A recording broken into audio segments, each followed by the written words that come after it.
So, hello everyone, we are live. Welcome to ESC's online workshop series. সবাইকে স্বাগত জানাচ্ছি। আমি অডিয়েন্স বিল্ড করার জন্য একটু অপেক্ষা করছি এবং আমিও চেক করছি যেহেতু ইএসসির পেজ থেকে প্রথমবারের মতো এই লাইভটায় যাওয়া হচ্ছে। সেই কারণে আমি একটু ওয়েট করি, সবাই আসুক। আমি এর মধ্যে অনুরোধ করব যারা অর্গানাইজিং এ আছে, আমি তো আমার বাসা থেকে অপারেট করছি, যারা ইএসসি অর্গানাইজিং এ আছেন তারা প্লিজ এটা একটু সার্কুলেট করার ব্যবস্থা করেন। আমরা কিছুক্ষণ ওয়েট করি, আমরা আমাদের শুরু করতে একটু দেরি হয়েছে, আমি একটু অপেক্ষা করি, আমি এর মধ্যে একটু আপডেট নেই যে ঠিকঠাক সব যাচ্ছে কিনা।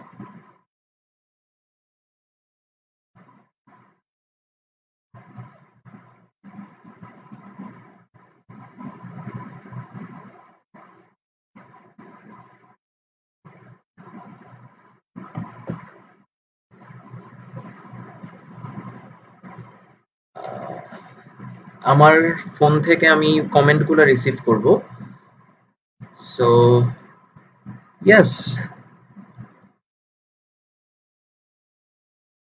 আমি এর মধ্যে সবাইকে একটু আমন্ত্রণ জানাতে চাই। আমাদের আজকের যে সেশনটা, বেসিক্যালি এই সেশনটা সম্পর্কে আপনারা আগে জেনেছেন। আমরা আলোচনা করব যে prepare your cases for policy making competitions. আমি শুরুতেই আপনাদের পরিচয় জানতে চাই। আমার পরিচয় আমি প্রেজেন্টেশনের সময় শুরু করছি, তখনই দিয়ে দিচ্ছি। আপনারা যারা এখানে আছেন আমাকে কাইন্ডলি একটু জানাবেন যে আপনারা কে কোথা থেকে আছেন। আপনাদের ইনস্টিটিউশনের নাম লিখতে পারেন, আপনি কোন ইনস্টিটিউশন থেকে এখানে দেখছেন এই প্রেজেন্টেশন এবং সেশনটা, সেটা একটু আমাদের কমেন্টে জানিয়ে দিতে পারেন।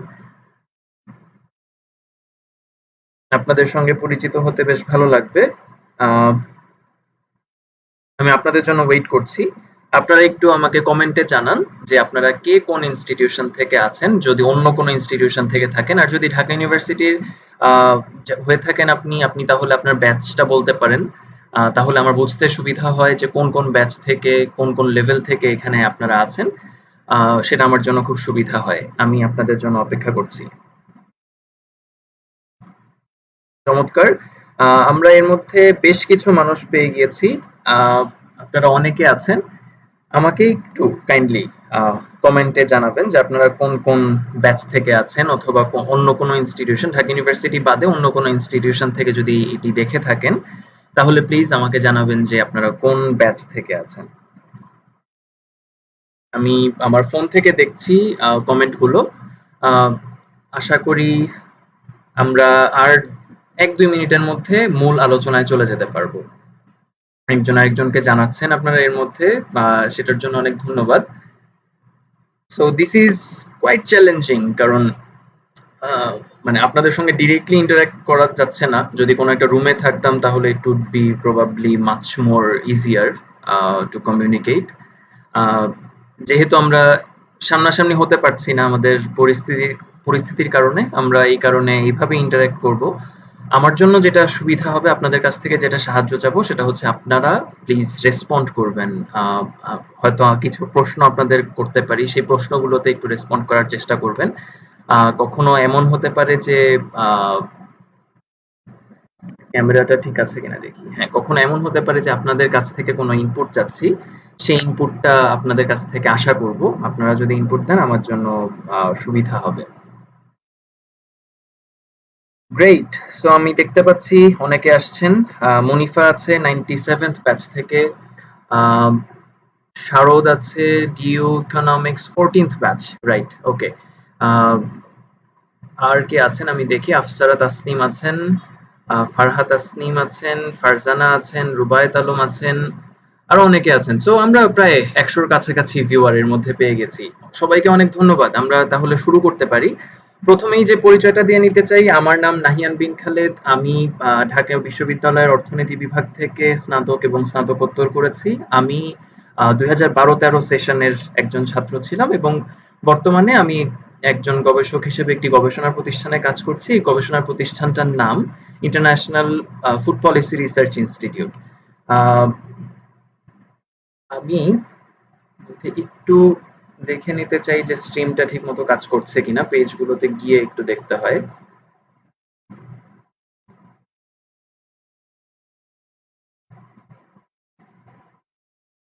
যদি কোনো স্ট্রিমিং এ কোনো সমস্যা হয় আমাকে কাইন্ডলি সেটা কমেন্টে বলবেন, তাহলে আমি সেটা সর্ট আউট করার চেষ্টা করব। ওকে, সো আমি একটু দেখি কমেন্ট। ইয়া, তো অনেকক্ষণ হয়ে গেছে, অনেকে বিরক্ত হয়ে যেতে পারেন যে আমরা এখনো কেন শুরু করছি না। আমি জাস্ট স্ট্রিমিংটা চেক করছি যে ঠিক আছে কিনা। ওকে, হ্যাঁ ঠিক আছে। সো আরিয়ান আছে, লুবাবা আছে, অনিক আছে, নাফিস আছে, 99th ব্যাচ থেকে অনেকে আছে। সো ফার্স্ট ইয়ার যারা এখন তারা অনেকে আছে। সবাইকে স্বাগতম। যেটা বলছিলাম, আমি এখন একটা গবেষণা প্রতিষ্ঠানে কাজ করি। এর আগে আরেকটা গবেষণা প্রতিষ্ঠানে কাজ করেছি, সেটার নাম ইনোভেশনস ফর পভার্টি অ্যাকশন। আহ, সেখানেও কাজ করেছি। সো আমার কাজ মূলত ডেভেলপমেন্ট সেক্টর নিয়ে। আমি কাজ করে থাকি বাংলাদেশের, বর্তমানে যেটা কাজ করছি সেটা হচ্ছে বাংলাদেশের খাদ্য ব্যবস্থাপনা এবং এর পাশাপাশি উন্নয়ন গবেষণার অন্যান্য যেই উপাদানগুলো রয়েছে, যেমন দারিদ্র্য একটা উপাদান, খাদ্য নিরাপত্তা একটা উপাদান, সোশ্যাল সেফটি নেটের অন্যান্য বেশ কিছু ডাইমেনশন বাংলাদেশে আছে, সেটা নিয়ে কাজ করার চেষ্টা করছি। এর আগেও আমার আগের প্রতিষ্ঠানেও আমি পভার্টি রিলেটেড, জেন্ডার রিলেটেড কিছু কাজ করছি। সো এইটার থেকে যেটা বলতে চাচ্ছি যে আমি একজন বেসিক্যালি ডেভেলপমেন্ট রিসার্চার বর্তমানে। আহ, খুবই নোভিস ক্যাটাগরির, অবভিয়াসলি আমি চেষ্টা করছি বড় গবেষকদের সঙ্গে কাজ করে শেখার। সো এটাই হচ্ছে আমার পরিচয়। তো আমাদের আজকের যেই আলোচনাটা, সেই আলোচনাটা হচ্ছে বেসিক্যালি কিভাবে পলিসি মেকিং কম্পিটিশনে অ্যাপ্রোচ করতে হয়। আপনারা অনেকেই আছেন যারা এখানে ফার্স্ট ইয়ার, সেকেন্ড ইয়ার এবং থার্ড ইয়ারের আছেন, তারা অনেকে বিভিন্ন ধরনের পলিসি মেকিং কম্পিটিশনের সামনে পার্টিসিপেট করবেন যদি আমাদের সমস্ত কিছু ঠিক হয়। তাহলে আমরা সেগুলোতে কিভাবে অ্যাপ্রোচ করব সেই জিনিসটা নিয়ে আলোচনা। এটা কিভাবে স্ট্রাকচার করা যেতে পারে, রিসোর্সটা কেমন হতে পারে, আহ, এইটার কি কি আর্গুমেন্ট প্রিপেয়ার করা যেতে পারে, কোনো এক্সারসাইজ আমরা এইখানে লাইভ করতে পারি কিনা সেই জিনিসটাও আমরা জানার চেষ্টা করব। এবং মনে রাখবেন, যদি আমার প্রেজেন্টেশনের মধ্যে, আলোচনার মধ্যে আপনার কোনো ধরনের প্রশ্ন উদয় হয়, অবশ্যই আমাকে কমেন্ট সেকশনে জানাবেন, তাহলে খুবই সুবিধা হবে। অলরাইট, সো অনেকে আমরা যেহেতু এসেছি, এখন আমরা আলোচনা করি যে কেন আপনি একটা পলিসি মেকিং কম্পিটিশনে পার্টিসিপেট করবেন। অনেকে এখানে আছেন যারা বিভিন্ন ধরনের কোকারিকুলার অ্যাক্টিভিটিতে আগেই জড়িত ছিলেন, অনেকে আছেন যারা ডিবেট করেন, অনেকে আছেন কুইজ করেছেন, অনেকে আছেন এর পাশাপাশি অন্যান্য কোনো ভলান্টারি অ্যাক্টিভিটিতে আপনারা ছিলেন। সো এর পাশাপাশি একজন ইকোনমিক্সের স্টুডেন্ট হিসেবে আপনি চাইলে বিভিন্ন পলিসি মেকিং কম্পিটিশনে পার্টিসিপেট করতে পারেন। এবং বাংলাদেশে বর্তমানে পলিসি মেকিং কম্পিটিশনের অনেকগুলো জায়গা আছে। আমরা জানি যে যেমন আমরা আমাদের বিশ্ববিদ্যালয়ের অর্থনীতি বিভাগ থেকে যারা আয়োজক আছে তারা অর্গানাইজ করে বেশ কিছু কম্পিটিশন, সেটা presentation based policy making competition এখন আয়োজন করে থাকে। এর পাশাপাশি অন্যান্য কিছু ডিপার্টমেন্ট যেমন আয়োজন করে, নর্থ সাউথে মাঝে মাঝে দেখবেন যে নর্থ সাউথে পলিসি মেকিং কম্পিটিশন হচ্ছে। কিছুদিন আগে বাংলাদেশ ইউনিভার্সিটি অফ প্রফেশনালস ওরা আয়োজন করেছিল। তো আহ, এর পাশাপাশি আপনি যদি অন্য কোনো বিশ্ববিদ্যালয় হয়ে থাকেন যারা অর্থনীতি বা সোশ্যাল সায়েন্স ডিসিপ্লিন থেকে আছেন, আপনারা নিজেরাও চাইলে এই ধরনের কনসেপ্টের পলিসি মেকিং কম্পিটিশন আয়োজন করতে পারেন। তো এখন আমরা এটা কেন আয়োজন করব আর কেনই বা পার্টিসিপেট করব, তো যে জিনিসটা এখানে বলতে চাই সেটা হচ্ছে যে আহ, প্রথমে আপনার যেটা এখানে হেল্প হবে সেটা হচ্ছে যে আপনি একটা অ্যানালিটিক্যাল ক্যাপাবিলিটি ডেভেলপ করতে পারবেন। কোনো একটা সমস্যা, কোনো একটা দেশভিত্তিক সমস্যা যদি আপনাকে ছুড়ে দেওয়া হয়, তখন আপনাকে যে হেল্পটা করবে, তখন আপনাকে বলা হবে যে আপনি এটা সমাধান করেন, তখন আপনি চিন্তা করবেন যে এটা কোন ধরনের সমস্যা, এটার সমাধানটা কয় ধাপে করা যায়, এটা কি আদৌ সমাধান করা সম্ভব কিনা। হ্যাঁ, তো এই জিনিসটা আপনি এখান থেকে জানার চেষ্টা করতে পারেন। আহ, আমি যখন স্লাইডে মুভ করছি, আমাকে একটু কাইন্ডলি এই জিনিসটা আপনারা জানাতে পারেন যে স্লাইড দেখা যাচ্ছে কিনা। আহ, এটা আমাকে একটু ইনফর্ম করতে পারেন, that would be very helpful. So আমি এটা তো আমার স্ক্রিন শেয়ার করে কাজ করছি। আশা করি দেখতে পাচ্ছেন। আমার স্ক্রিনে ঠিকঠাক আসছে, আপনাদের স্ক্রিনে আসছে কিনা একটু কাইন্ডলি জানাবেন, একজন জানালেই হবে। অলরাইট, সো আমরা বলছিলাম যে ডেভেলপ ইওর অ্যানালিটিক্যাল ক্যাপাবিলিটি। এর পাশাপাশি আর কি করা যায়? যে আপনি যদি সোশ্যাল সায়েন্স ডিসিপ্লিনার হয়ে থাকেন, ডেফিনিটলি আপনার হয়তো একটা ইকোনমিক্স এর কোর্স থাকে, অথবা একটা পাবলিক পলিসি রিলেটেড কোর্স থাকে, অথবা আপনার পলিটিক্যাল সায়েন্স রিলেটেড কোর্স থাকে, এনভায়রনমেন্টাল ইকোনমিক্স এর কোর্স থাকে, ডেভেলপমেন্ট ইকোনমিক্স অথবা ডেভেলপমেন্ট পলিসি, ডেভেলপমেন্ট হিস্ট্রি, এই ধরনের অনেক কোর্স থাকে, তাই না? সো যদি থাকে, অথবা সোশ্যোলজিও থাকে, হ্যাঁ, সো এই যে থাকার এক্সিস্টিং আমাদের যে একাডেমিক সিলেবাস, সেই সিলেবাসের সঙ্গে আমাদের প্র্যাকটিক্যালিটির সম্পর্কটা কেমন, সেই সিলেবাসের সঙ্গে প্র্যাকটিক্যাল আমাদের যে আশেপাশের দুনিয়াটা আছে এবং আমাদের যে দেশটা আছে, সেই দেশের কোনো সমস্যাকে আমরা অ্যাড্রেস করতে পারি কিনা। তো এইটাই বলছিলাম এই সেকেন্ড পয়েন্টটায়, মাউস পয়েন্টারটা এখানে ধরে রেখেছি যে relate economics, public policy and relevant social sciences fields with practical events। হ্যাঁ, আপনি যখন প্র্যাকটিক্যাল ইভেন্টের সঙ্গে আপনার এই থিওরিটিক্যাল আন্ডারস্ট্যান্ডিং কে ম্যাচ করার চেষ্টা করবেন, তখন দেখবেন যে আপনার বেশ কিছু জিনিস অর্থবহ মনে হচ্ছে। অনেক সময় পড়ার সময় সোশ্যাল সায়েন্স ডিসিপ্লিনে এই সমস্যাটা অনেক সময় হয়, বিশেষত অন্তত আমার ডিসিপ্লিনের কথা আমি জানি, ডেভেলপমেন্ট স্টাডিজ এর কথা জানি, যে অনেক সময় পড়তে পড়তে মনে হয় এটা তো এখন রিলেভেন্ট না, এটা কেন পড়ছি, এই জিনিসটা অনেক সময় মনে হয়। যখন আপনি পলিসি মেকিং কম্পিটিশনে যাবেন, তখন অনেক সময় এটা হেল্প হতে পারে আহ, যে আপনি এটাকে রিলেট করতে পারছেন। আর থার্ড থার্ড জিনিসটা বেশি অ্যাট্রাকটিভ, হ্যাঁ, সো এইটা মনে হয় সবার শুরুতে বললে ভালো হতো, আপনারা অনেকে আনন্দ পেতেন। সেটা হচ্ছে যে আপনি প্রাইজ পাবেন এবং রিকগনিশন পাবেন। সো প্রাইজটা কি? প্রাইজ হচ্ছে সাধারণভাবে এখন অনেকখানি আছে যেগুলো একটু বড় আকারে করে পলিসি মেকিং কম্পিটিশন, সেগুলোতে ক্যাশ প্রাইজ অনেক সময় দেওয়া হয়, এবং ক্যাশ প্রাইজ গুলো খুব কম থাকে না, অনেক ভালোই দেওয়া হয়। অনেক ক্ষেত্রে শুধু সেটা যদি ক্যাশ প্রাইজ নাও হয়ে থাকে, আপনি একটা ভালো রিকগনিশন পাবেন, এবং আপনি আপনার যদি এই যে প্রথম দুইটা উপকারিতা যেটা বললাম, সেই দুইটা উপকারিতা যদি আপনি পেয়ে যান, তাহলে আপনার রিকগনিশন এবং একই সঙ্গে স্কিল ডেভেলপ, এই দুইটা মিলানো একটা কম্বিনেশন আপনি পাবেন। সো এই কারণে বলছি যে পলিসি মেকিং কম্পিটিশনটা আপনাকে প্র্যাকটিক্যাল ইভেন্টস এর সঙ্গে রিলেট করতে অনেক সময় সাহায্য করবে। এই কারণেই আমরা এই আয়োজনটা করার চেষ্টা করছি। আয়োজকদের উদ্যোগটাও হয়তো সেই কারণেই যে আপনি কিভাবে পলিসি মেকিং কম্পিটিশনে অ্যাপ্রোচ করতে পারেন। Alright, thank you. অনেকে আমাকে ফিডব্যাক দিচ্ছেন যে স্ক্রিন ক্লিয়ার আছে। অলরাইট, তো এরপরের কেসে যাই। এরপরের জিনিসটা হচ্ছে যে আপনারা অনেকে আছেন যারা বিজনেস কম্পিটিশনের নাম শুনেছেন, অথবা কেউ কেউ পার্টিসিপেটও করেছেন। তো এই জিনিসটা আমাদের কাছে পরিষ্কার হওয়া জরুরি যে এই যে আমরা পলিসি মেকিং কম্পিটিশনের কথা বলছি, যে এইটা কি বিজনেস কম্পিটিশন থেকে খুব ডিফারেন্ট কিনা। আপনারা কি আমাকে কিছু বিজনেস কম্পিটিশনের নাম বলতে পারেন? আমার আমার জন্য হেল্প হয়। আপনারা যদি কেউ শুনে থাকেন যে আশেপাশে অনেক বিজনেস কম্পিটিশন হয়, সো সেই বিজনেস কম্পিটিশন গুলোর কোনো নাম আপনারা কি জানেন? যে কোন ধরনের বিজনেস কম্পিটিশন গুলো আপনি আশেপাশে দেখেন, নাম করা কিছু বিজনেস কম্পিটিশনের কথা কেউ কি জানেন? সেটা আমাকে একটু বলে সাহায্য করতে পারেন, আমার জন্য হেল্পফুল হয়।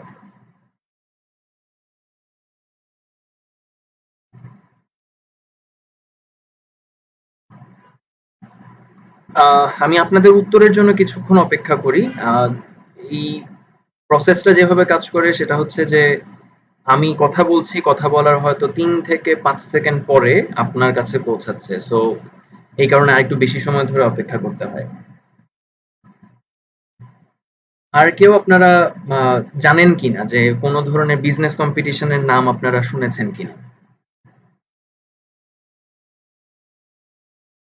ওকে, অনিক আবেদিন বলছে ডেফথন। ওকে, অলরাইট। সো ডেফথন একটা কম্পিটিশন, বাট ওইটা বিজনেস কম্পিটিশন ছিল না। সো এটা গুরুত্বপূর্ণ। আর কোন বিজনেস কম্পিটিশনের নাম বলতে পারেন? এই তো চমৎকার। সো নৌশিন রহমান আমাদেরকে বলছে যে বিজ মায়েস্ট্রোস। হ্যাঁ, ওইটা বিজ মাস্টার্স বলছে ও। খুব সম্ভবত এটার নাম বিজ মায়েস্ট্রো। এটা খুব সম্ভবত ইউনিলিভার অর্গানাইজ করে, আমি যদি ভুল না করে থাকি। চমৎকার তন্ময় ভাই, আপনাকে অনেক থ্যাংক ইউ, আপনি এটা দেখছেন। ব্যাটল অফ মাইন্ডস, এটা বম খুবই পপুলার এবং যারা ব্যাটল অফ মাইন্ডস এর কথা আপনারা জানেন, আমার বেশ কিছু বন্ধু যারা এই প্রোগ্রামে পার্টিসিপেট করার কারণে বেশ কিছু ভালো ভালো চাকরি পেয়ে গেছে, এবং এটার অর্গানাইজার যারা তারা হচ্ছে ব্যাট বা ব্রিটিশ আমেরিকান টোবাকো। আপনারা অনেকে হয়তো তাদেরকে চিনেন। ব্রিটিশ আমেরিকান টোবাকোর প্রোডাক্ট আপনারা অনেকেই ইউজ করেন। সো ইয়া, সো ব্যাটের এই কম্পিটিশনটা খুবই জনপ্রিয়। তো এটা business competition, but there are some policy competitions বা পলিসি মেকিং কম্পিটিশনস, যেইগুলো এখনো বাংলাদেশে খুব এরকম বিজনেস কম্পিটিশনের মতো পপুলার হয় নাই। কারণ এইটার পিআর কারণ আছে, মানে হচ্ছে যে পাবলিক রিলেশনস যেই ম্যাটারটা, ওইটা এখনো সোশ্যাল সায়েন্স যেহেতু বাংলাদেশে এখনো অনেক জনপ্রিয় না, বিজনেস অনেক জনপ্রিয়। দেখবেন যে বিবিএ গ্রাজুয়েট আমাদের অনেক আশেপাশে, তাই না?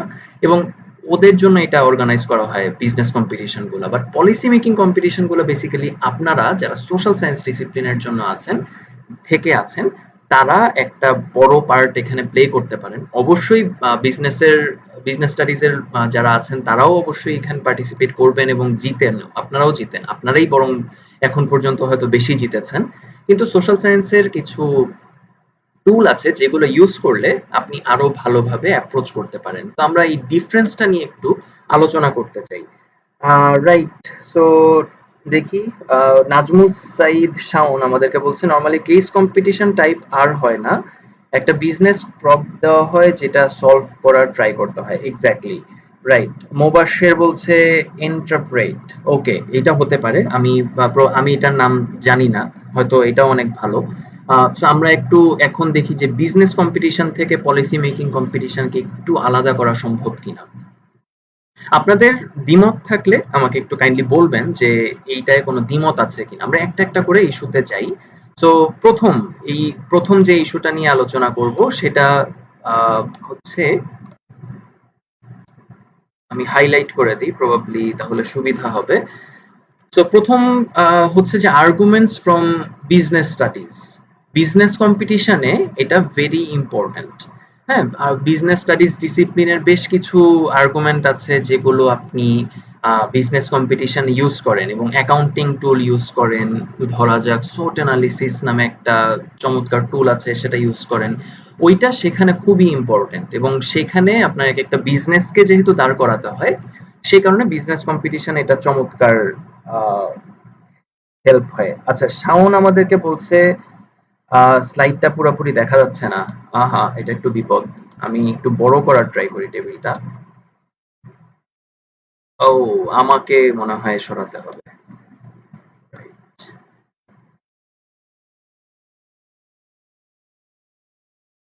আমি একটু চেষ্টা করি আমাকে ছোট করে দেওয়ার। রাইট, আশা করি এখন ঠিক আছে। হ্যাঁ, এখন আমার মনে হয় ঠিক আছে। ধন্যবাদ এই ফিডব্যাকটার জন্য। সো আমরা এর মধ্যে একটা আর্গুমেন্ট দেখলাম যে বিজনেস স্টাডিজ থেকে যে আর্গুমেন্ট গুলা যেগুলা থাকে সেগুলা সাধারণত প্রচুর ইউজ করা হয়, কিন্তু পলিসি মেকিং কম্পিটিশনে এটা হার্ডলি ইউজ করা হয় unless you need to prove the business perspective of any institution অথবা এনি কাইন্ড অফ বিজনেস, যেটা পলিসি লেভেলে ইউজ করা হয়। সাধারণত কম ইউজ করা হয়, তবে কিছু জায়গায় ইউজ করা হয়, যেটা নিয়ে আমরা আলোচনা করব। আহ, এর মধ্যে একটা কোয়েশ্চেন একটু এসেছে যেটা আমাদের অ্যাড্রেস করা প্রয়োজন, সেই জিনিসটা একটু অ্যাড্রেস করে আসি। যেমন মনুস্মিতা ঘোষ আমাদেরকে বলছেন যে সায়েন্স ফ্যাকাল্টি থেকে পলিসি মেকিং কম্পিটিশন কতটা রিলেটেবল। আমার কাছে মনে হয় রিলেটেবল। কেন রিলেটেবল সেই জিনিসটা এক্সপ্লেন করাটা ভালো। সেটা হচ্ছে যে সায়েন্সে আপনারা যারা পড়েন তাদের ক্ষেত্রে আমার দেখা মতে সেটা হচ্ছে যে খুব কম সংখ্যক স্টুডেন্ট আছেন যারা সোশ্যাল সায়েন্সে সময় দেওয়ার সুযোগ পান। মানে এটার জন্য আপনারা আলাদা করে একদমই একাডেমিক ডিসিপ্লিনের বাইরে গিয়ে খবর পড়তে হয়, ভিডিও দেখতে হয়, হয়তো কোনো একটা ভালো সোশ্যাল সায়েন্স রিলেটেড মুভি দেখতে হয়, এবং ধরা যাক যে আপনার ইকোনমিক্সটা কিছুটা বুঝতে হবে, উন্নয়নের ডাইমেনশন বুঝতে হতে পারে। সো অনেক ক্ষেত্রে এটা আপনার একাডেমিক ডিসিপ্লিনের বাইরে গিয়ে করতে হয়। সো পলিসি মেকিং কম্পিটিশন আপনার জন্য সেটা একটা মিডিয়া হতে পারে। হ্যাঁ, আপনারা যারা এইটার ক্ষেত্রে আগ্রহী, যারা আপনার পলিসি নিয়ে আগ্রহী, এবং ভবিষ্যতে দেখা যাবে যে অনেক সায়েন্সের যারা আছেন অনেকে আপনারা সরকারি চাকরি করছেন, সেই সরকারি চাকরির ক্ষেত্রে আপনার পলিসি মেকিং হেল্প করতে পারে। তো সেই জায়গার ক্ষেত্রেও আমার কাছে মনে হয় সেটা রিলেটেবল। আপনার একাডেমিক জায়গা থেকে হালকা একটু বের হয়ে এসে আপনি যদি এই পলিসি মেকিং কম্পিটিশনে একটু ফোকাস করেন মাঝে মাঝে প্র্যাকটিসের জন্য, তখন আপনি সোশ্যাল সায়েন্সের কিছু আইডিয়া নিয়েও আপনার ধারণা হবে। এবং অলসো আপনি যদি প্রেজেন্টেশন সম্পর্কে আরো আগ্রহী হতে চান, আপনি কম্পিট করতে চান, আপনার প্রেজেন্টেশন আরেকজনের সঙ্গে কম্পিট করে করে নাম্বার পেতে চান, সেক্ষেত্রেও এটা হেল্পফুল হতে পারে। অনেকে বলবেন যে আপনার ক্লাসেও তো এটা হয়, ক্লাসেও প্রেজেন্টেশনের স্কিল প্র্যাকটিস করা হয়, হতে পারে অন্যান্য ইনস্টিটিউশনের সঙ্গে করে দেখেন, তাহলে আপনার সুবিধা হতে পারে। তো এই পর্যন্ত আমরা জানলাম, এরপরে যাই। আপনারা অনেকে পড়ে ফেলেছেন মনে হয় স্লাইডটা, আমি তাও একবার একটু এক্সপ্লেইন করি। যেমন সেকেন্ড পয়েন্ট একটু হাইলাইট করছি, সেটা হচ্ছে যে আর্গুমেন্টস ফ্রম সোশ্যাল সায়েন্সেস, যেমন ইকোনমিক্স, পাবলিক পলিসি, সোশিওলজি, যেমন বিজনেস কম্পিটিশনে এটা hardly required. Again, however, concepts of cost benefit analysis are frequently used. হ্যাঁ, মানে ওইখানে অনেক সময় এক একটা বিজনেসকে যখন দাঁড় করাতে দেখাতে হয়, তখন আপনাকে অনেক সময় কস্ট বেনিফিট অ্যানালিসিস দেখাতে হয়। অনেক সময় এরকমও হতে পারে যে আপনার কোনো একটা বিজনেসকে দাঁড় করাতে হচ্ছে, সেই বিজনেসের কোনো একটা সোশ্যাল পার্সপেক্টিভ আছে। হ্যাঁ, ধরা যাক যে আপনি একটা ক্ষুদ্র ঋণ প্রতিষ্ঠান। হ্যাঁ, এটা হচ্ছে আপনার বিজনেস মডেল, এটার বিজনেস মডেলটা দেখাতে হবে। তো সেটা কেন করছেন, ওটার পিছনে কিছু সোশ্যাল সায়েন্সের আর্গুমেন্ট দিয়ে অনেক সময় প্রুফ করতে হয়। সো কিন্তু তারপরেও এই বিজনেস কম্পিটিশনে এটা কম ইউজ করা হয়। আর পলিসি মেকিং কম্পিটিশনে এটা ভেরি ভেরি ইম্পর্টেন্ট। হ্যাঁ, এটা খুবই ইম্পর্টেন্ট, আপনার রাখা উচিত। অনেকে এটা অ্যাভয়েড করেন এখনো যেহেতু অনেকে প্র্যাকটিসটা করে উঠতে পারেন নাই যে পলিসি মেকিং কম্পিটিশনটা কিভাবে সোশ্যাল সায়েন্সের সঙ্গে আরো বেশি রিলেট করা সম্ভব, সেই জিনিসটা অনেক ক্ষেত্রে আমি দেখেছি অনেক জায়গায়। সেটা বিচার কার্য করতে গিয়ে দেখেছি, অনেক সময় ফিডব্যাক পেয়েছি বিভিন্ন কেসের। তারা অনেক সময় দেখেছি যে সোশ্যাল সায়েন্সের আর্গুমেন্ট খুব বেশি ইউজ করেন না, কিন্তু এটা করতে হবে, এটা করে তারপর আপনার আগাতে হবে। ওইটা কিভাবে করতে হবে সেই জিনিসটা নিয়ে আমরা আলোচনা করব। আমরা এরপরে দেখি যে ডেটা অ্যানালিসিস আপনার হেল্প করে কিনা। যেমন এটা দুইটা জায়গাতেই হেল্প করে। একটা হচ্ছে আপনার বিজনেস কম্পিটিশন, যেখানে আপনি মোস্টলি চেক করবেন যে viability of demand and sales of a product. হ্যাঁ, আপনি প্রফিট মোটিভটা কিভাবে জাজ করা যেতে পারে। কখনো সেলস আপনার যদি এমন হয় যে এইরকম ব্যাটল অফ মাইন্ডস এর মতো বড় কম্পিটিশন, সেগুলো অনেক সময় আপনাকে দেখা যায় যে কোনো একটা বিজনেস ইনস্টিটিউশনে ঢুকায় দেয়। হ্যাঁ, বিজনেস ইনস্টিটিউশনের সঙ্গে আপনার পরিচয় করায় দিবে, আপনাকে বলবে যে ২ দিন তুমি এটা চালাও অথবা ১ দিন তুমি এই প্রতিষ্ঠানটা চালাও। আমি দেখেছিলাম আমার বন্ধুদের যে তারা অনেকে ম্যাচশেফ, তারপর টেক আউট, এরকম বেশ কিছু প্রতিষ্ঠানে গিয়ে তারাই সরাসরি সেলসের দায়িত্ব নিয়ে নিয়েছিল। তো সেই ক্ষেত্রে তাদের ডেটা অ্যানালিসিসটা খুব ইম্পর্টেন্ট। এবং তাহলে পলিসি মেকিং কম্পিটিশনের ক্ষেত্রে ব্যাপারটা কিরকম, সেখানেও ম্যাক্রো এবং মাইক্রো লেভেল ডেটা অ্যানালিসিস খুবই ইম্পর্টেন্ট।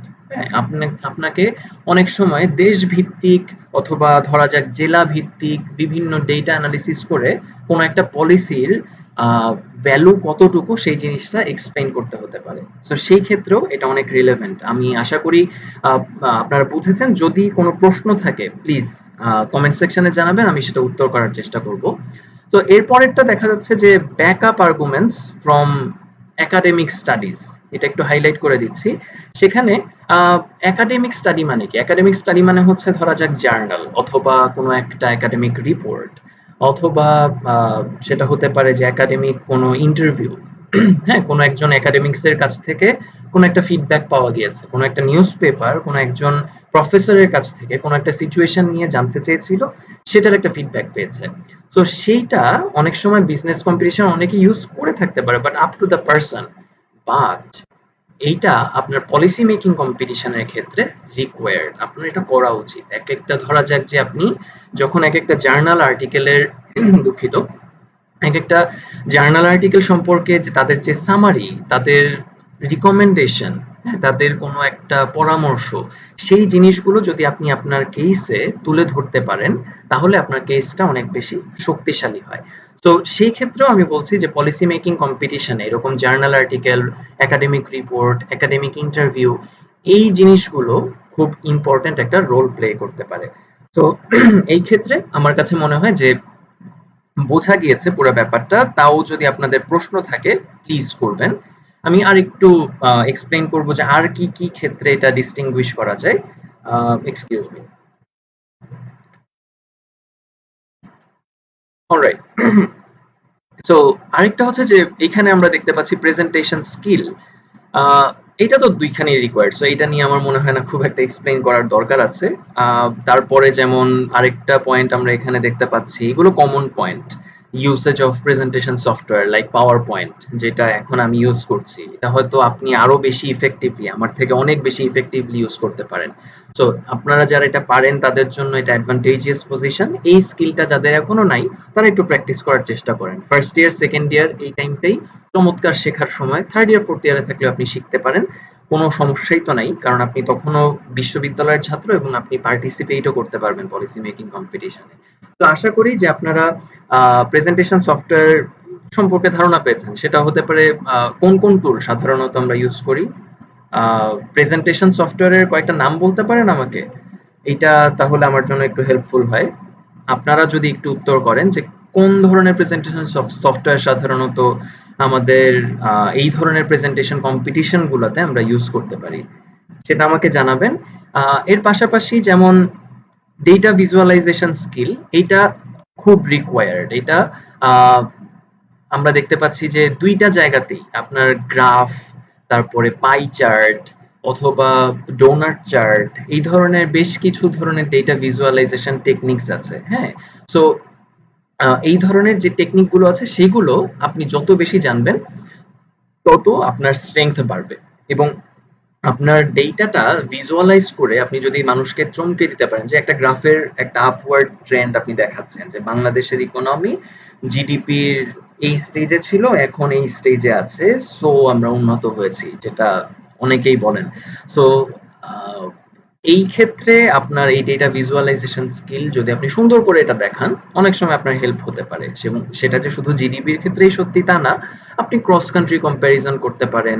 কোনো একটা ম্যাপ দেখায় সেখানে আপনি দেখাতে পারেন যে কোন জায়গায় কি অবস্থা। আপনারা এর মধ্যে তো আপনারা, আমরা যেহেতু একটা প্যান্ডেমিক সিচুয়েশনের মধ্যে আছি, আহ, সেই প্যান্ডেমিক সিচুয়েশনের মধ্যে আমরা দেখছি যে ম্যাপিং করে দেখানো হচ্ছে যে কোন দেশে কেমন অবস্থা। এমনকি আজকে যেরকম ঢাকার ম্যাপের মধ্যে এক একজন হাইলাইট করে দেখেছেন যে হাইলাইট করে দেখানো হয়েছে যে বাসাবো এলাকার অবস্থা সবচেয়ে এই মুহূর্তে সবচেয়ে আশঙ্কাজনক, মিরপুর টোলারবাগের অবস্থা আশঙ্কাজনক, এগুলোকে লাল করে দেওয়া হয়েছে, বাকি এরিয়াগুলো আস্তে আস্তে একটু শেড কমানো হয়েছে।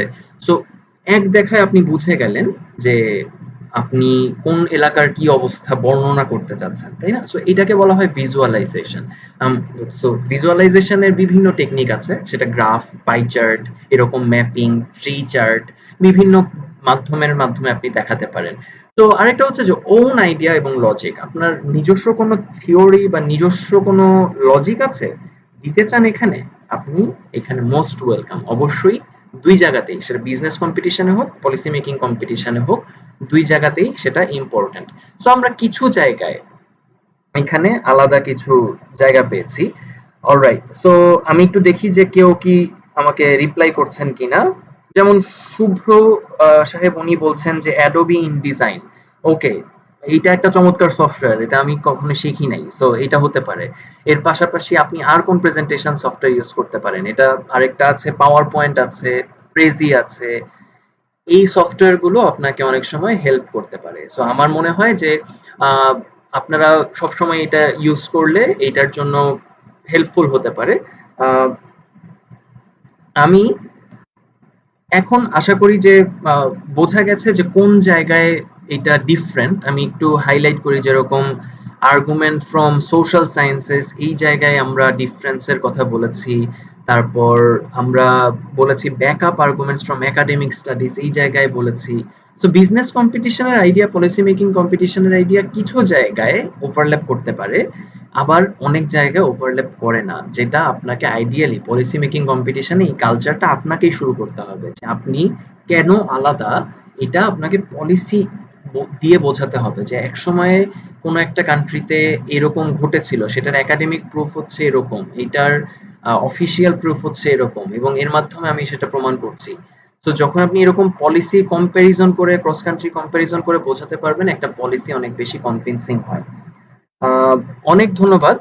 এরপরে তাহলে আমরা যাই যে এখন তাহলে আমরা কি কি ধরনের টুলস সাধারণত ইউজ করতে পারি একটা পলিসি মেকিং কম্পিটিশনের ক্ষেত্রে। আমরা কি কি ধরনের টুল ইউজ করি, যেমন একটা আছে এখানে আমাদের সামনে গুড আর্গুমেন্টস, মানে আমি যদি সুন্দর যুক্তি ইউজ করতে পারি তাহলে আমার জন্য অনেক ভালো একটা কেস প্রিপেয়ার করা যেতে পারে। ভার্টিক্যালি এই যে আমি এখানে একটা দেখাচ্ছি ডেটা, দুঃখিত, ডেটা কালেকশন, অ্যানালিসিস, ভিজুয়ালাইজেশন, এই ডেটার সম্পর্কিত যেসব টুলগুলো আছে সেগুলো আমাদেরকে পলিসি মেকিং কম্পিটিশনে তাহলে ইউজ করতে হবে, বোঝা যাচ্ছে। এক্সপার্ট অপিনিয়ন কখনো কখনো আমরা ইউজ করতে পারি। আমরা অনেক সময় এমন হতে পারে কোনো একটা পলিসি যদি আপনি প্রমাণ করতে চান, আপনার সাজেশন থেকে প্রমাণ করতে চান, তাহলে আপনি অনেক সময় আপনার কোনো প্রফেসর অথবা চেনা খুব একজন প্রফেসরের মাঝে মাঝে ইন্টারভিউ নিতে পারেন। হ্যাঁ, তারা কি বলেছেন, আপনারই যে ইন্টারভিউ নিতে হবে নট নেসেসারিলি। অনেক সময় নিউজ পেপারে তারা অনেক সময় নিজেদের অপিনিয়ন দেন। ধরা যাক যে বাংলাদেশের অর্থনীতির এখনের অবস্থা কেমন, এইটা নিয়ে অনেকে অনেক রকম কথা বলছেন, তাই না? সো আপনি যখন আপনার কেস প্রুফ করবেন তখন আপনি দিবেন যে এক্সপার্ট অপিনিয়ন কে কি বলেছেন। ধরা যাক যে আমাদের অনেকে এখন কথা বলছেন, দেশি বিদেশি প্রফেসররা, যারা ডেভেলপমেন্ট প্র্যাকটিশনার আছেন তারা কথা বলছেন। ধরা যাক যে ব্র্যাক অনেক কাজ করছে এই মুহূর্তে কোভিড-19 সিচুয়েশনে, ব্র্যাক অনেক ধরনের কাজ করছে। সো ব্র্যাকের কোনো একজন এক্সপার্ট কি বলেছেন সেটা নিয়ে আপনি বলতে পারেন। এরকম অনেক ধরনের রিসার্চ ফার্ম আছে যারা এক এক ধরনের সাজেশন দিচ্ছে, একজন আরেকজনকে তারা রিফিউট করছেন অনেক সময়, যে তারা বলছেন যে আপনার পলিসি ঠিক নাই, না এই পলিসি ঠিক নাই, অনেক সময় গভর্নমেন্টকে রিফিউট করছেন। সো দেখেন এক্সপার্ট অপিনিয়ন গুলো এরকম নিউজ পেপারের মাধ্যমে আসে, তাই না? তো এইভাবে আমরা এক্সপার্ট অপিনিয়ন গুলো পেতে পারি। আরেকটা হচ্ছে আমরা বলছিলাম একাডেমিক স্টাডিজ, যেটা এর মধ্যে বলা হয়েছে প্রেজেন্টেশন কোয়ালিটি, সেটা কেমন, সেটা হচ্ছে ওরাল প্রেজেন্টেশন এবং অলসো ভিজুয়াল প্রেজেন্টেশন, যেটা বলছিলাম যে আপনার সফটওয়্যার ইউজ করতে হবে। অলরাইট, সো আমরা এখন টুল গুলো জেনেছি, বিজনেস কম্পিটিশন এবং পলিসি মেকিং কম্পিটিশন এই দুইটার ডিফারেন্স সম্পর্কে জেনেছি। আমাদের এখন তাহলে পরের স্টেপটা কি, আমরা একটা প্রবলেম নিয়ে একটু চিন্তা করতে পারি, তাই না? আমরা এর মধ্যে আপনাদের কাছ থেকে কোনো ধরনের প্রশ্ন আছে কিনা সেটা একটু জানতে চাই। একটু কমেন্ট সেকশনে কোনো ধরনের প্রশ্ন থাকলে, কোনো ধরনের সন্দেহ থাকলে, এবং অলসো আমার কথা যদি আপনার ভুল মনে হয় সেটাও আপনি আর্গু করতে পারেন। হ্যাঁ, I am open to that, এবং প্লিজ পার্টিসিপেট করলে খুবই খুশি হব। আমরা এখন তাহলে পরের একটা আর্গুমেন্টে যাই, পরের একটা স্টেটমেন্টে যাই। আমি একটু দেখি দেখা যাচ্ছে কিনা। হ্যাঁ, আশা করি দেখা যাচ্ছে।